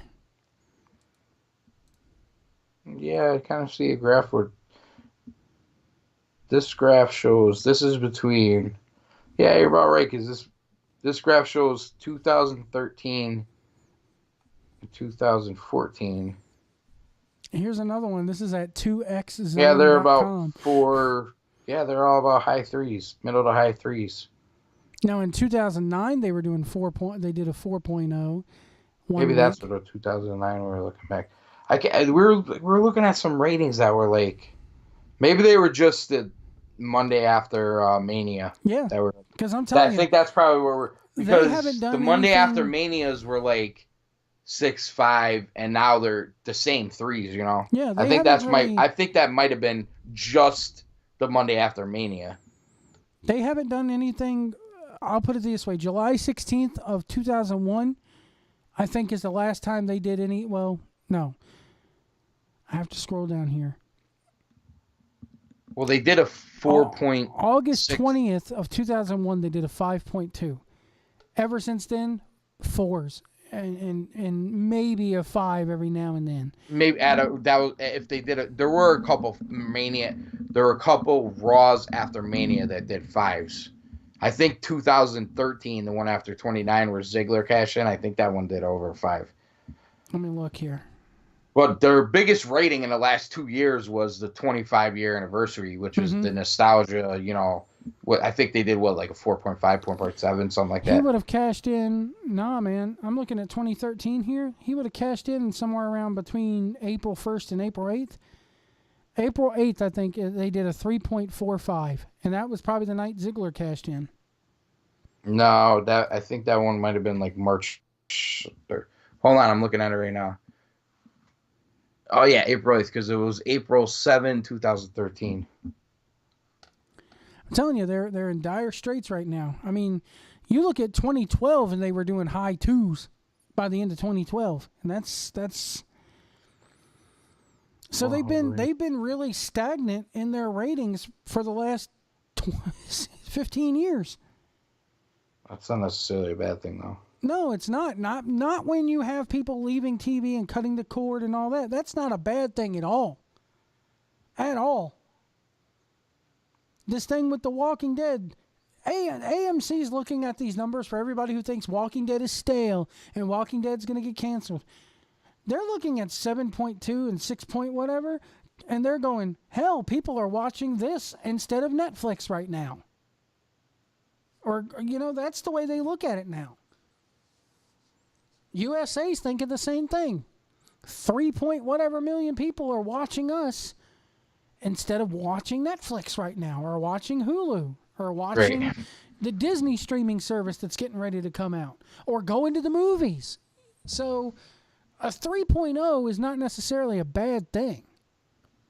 No, it's not especially on USA. Now, when I say rating or share ratings, because there is a difference between, and Bruce Pritchard talked about this week on his podcast, there is a difference between when I say 7.9 million viewers, but they only held 3.4 of the market share, which is TVs turned on at that time, worldwide, or in America when that show airs. 3.4 of the 3% of the TVs in America were tuned to that, to The Walking Dead, which gave them 7.92 million viewers. That's how they translate it. I look at how many millions of viewers, not rating share, you know. But Dutch Mantell did a fucking interview one time where he's like, you look at the 3.0 for Raw, and you have to wonder how many of those are people who just fall asleep and leave the TV on. You know, or DVR it. Like, yeah, well, the DVR numbers are factored in afterwards, so they're legit. But here's the thing. I know people that have it on their DVR to watch it. But there's, the episode 14 of this season of The Walking Dead, they had, 6.30 million viewers, and of those, 1.4 or 1.8 watched on DVR. And I think you have to watch the show on your DVR within a week of it or 3 days or whatever it is of it airing for it to count. So,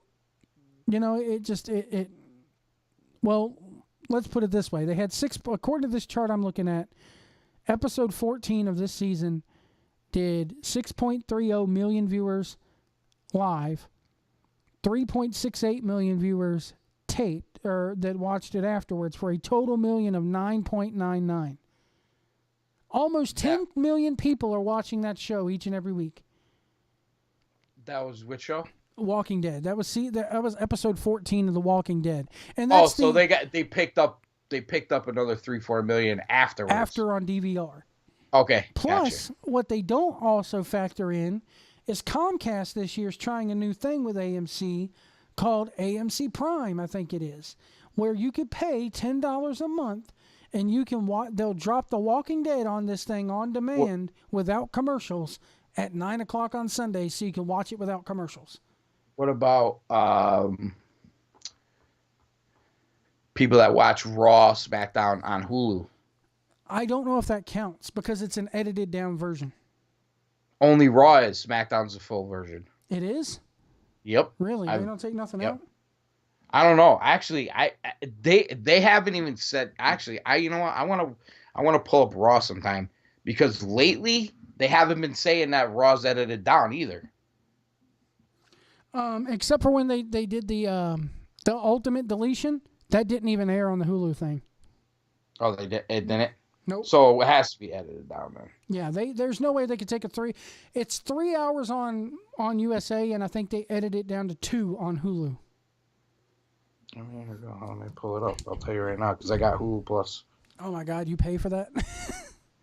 I'm trying to figure out what to do because I might, when this Disney streaming service comes along within the next year, I seriously might have to They do an hour and 30-minute version. Oh my God. So it's kind of like that Raw AM thing. So it's probably 2-hour version without the commercials. Yeah. You know what I mean? Because you're not getting all the commercials in this version. They probably edit shit out. So you get about like you said, you get about 2 hours of TV Raw.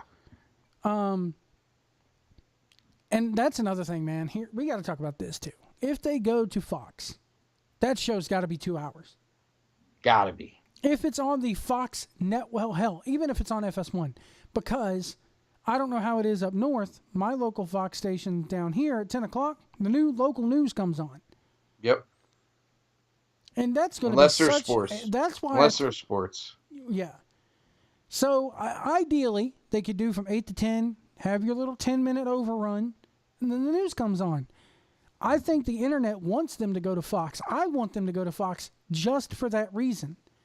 The problem with that is if they don't have that third hour, everything that we've been talking about for Raw, like your Brazongos, your Connor and Victor, your Chad Gables, your Zack Ryders, your damn Mojo, everybody who they brung over to fill that third hour, you're gone. What about if they put NXT to 2 hours though? NXT staying on the network. I'm just saying. But they do 2 hour NXT show on the network. They could still keep some people. You're saying they're going to send them back?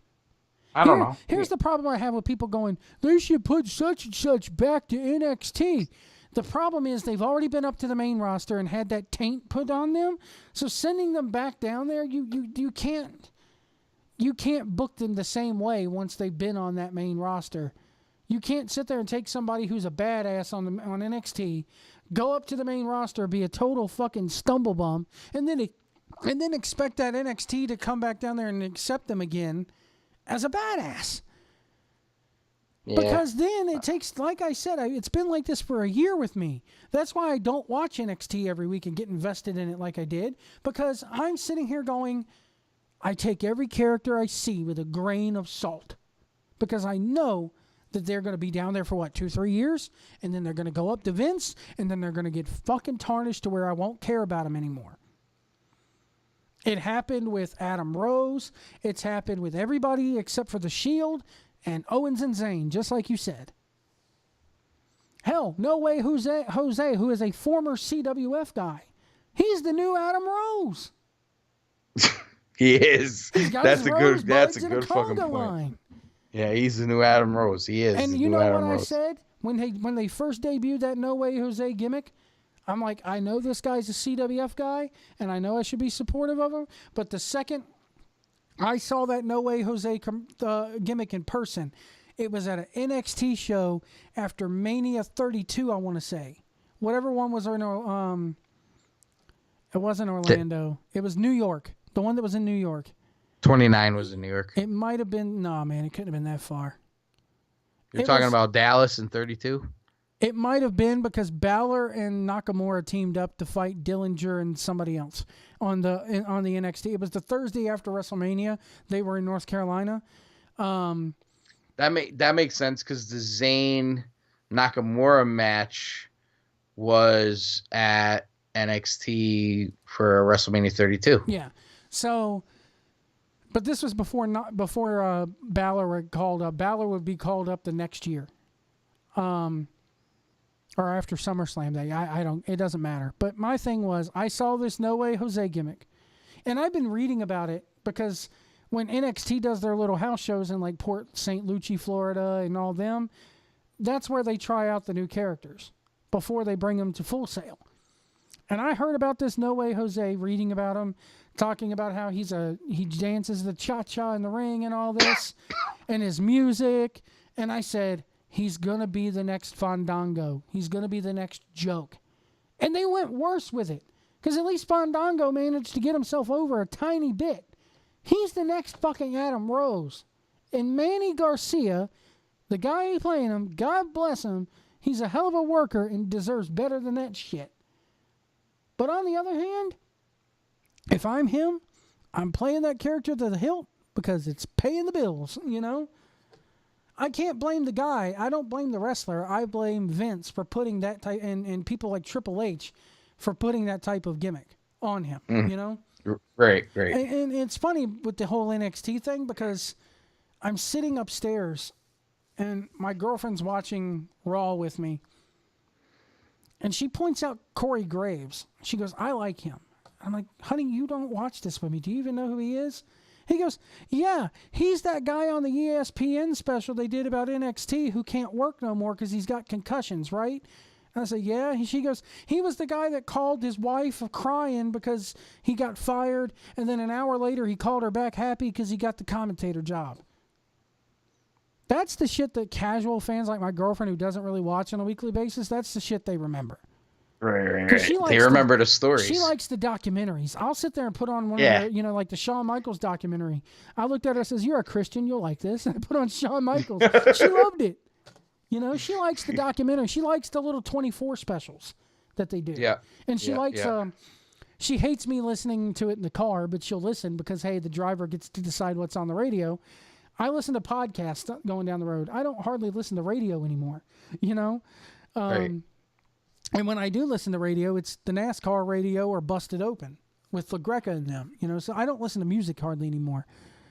And she'll listen to the Something to Wrestle With stuff. By the way, that hit the network tonight too. Them talking about WrestleMania 14, and they bleep the F word like you wouldn't believe. Like you could tell they still say it, but they bleep it out. But she looked at Conrad Thompson and she's like, I didn't realize he was that fat. I'm like, yeah, he's a big old boy. Man. Anyway, let's get out of here, man. It's 1 o'clock. Yes, sir. All right, you just got home from already, work. huh? You just got in from work. Yep.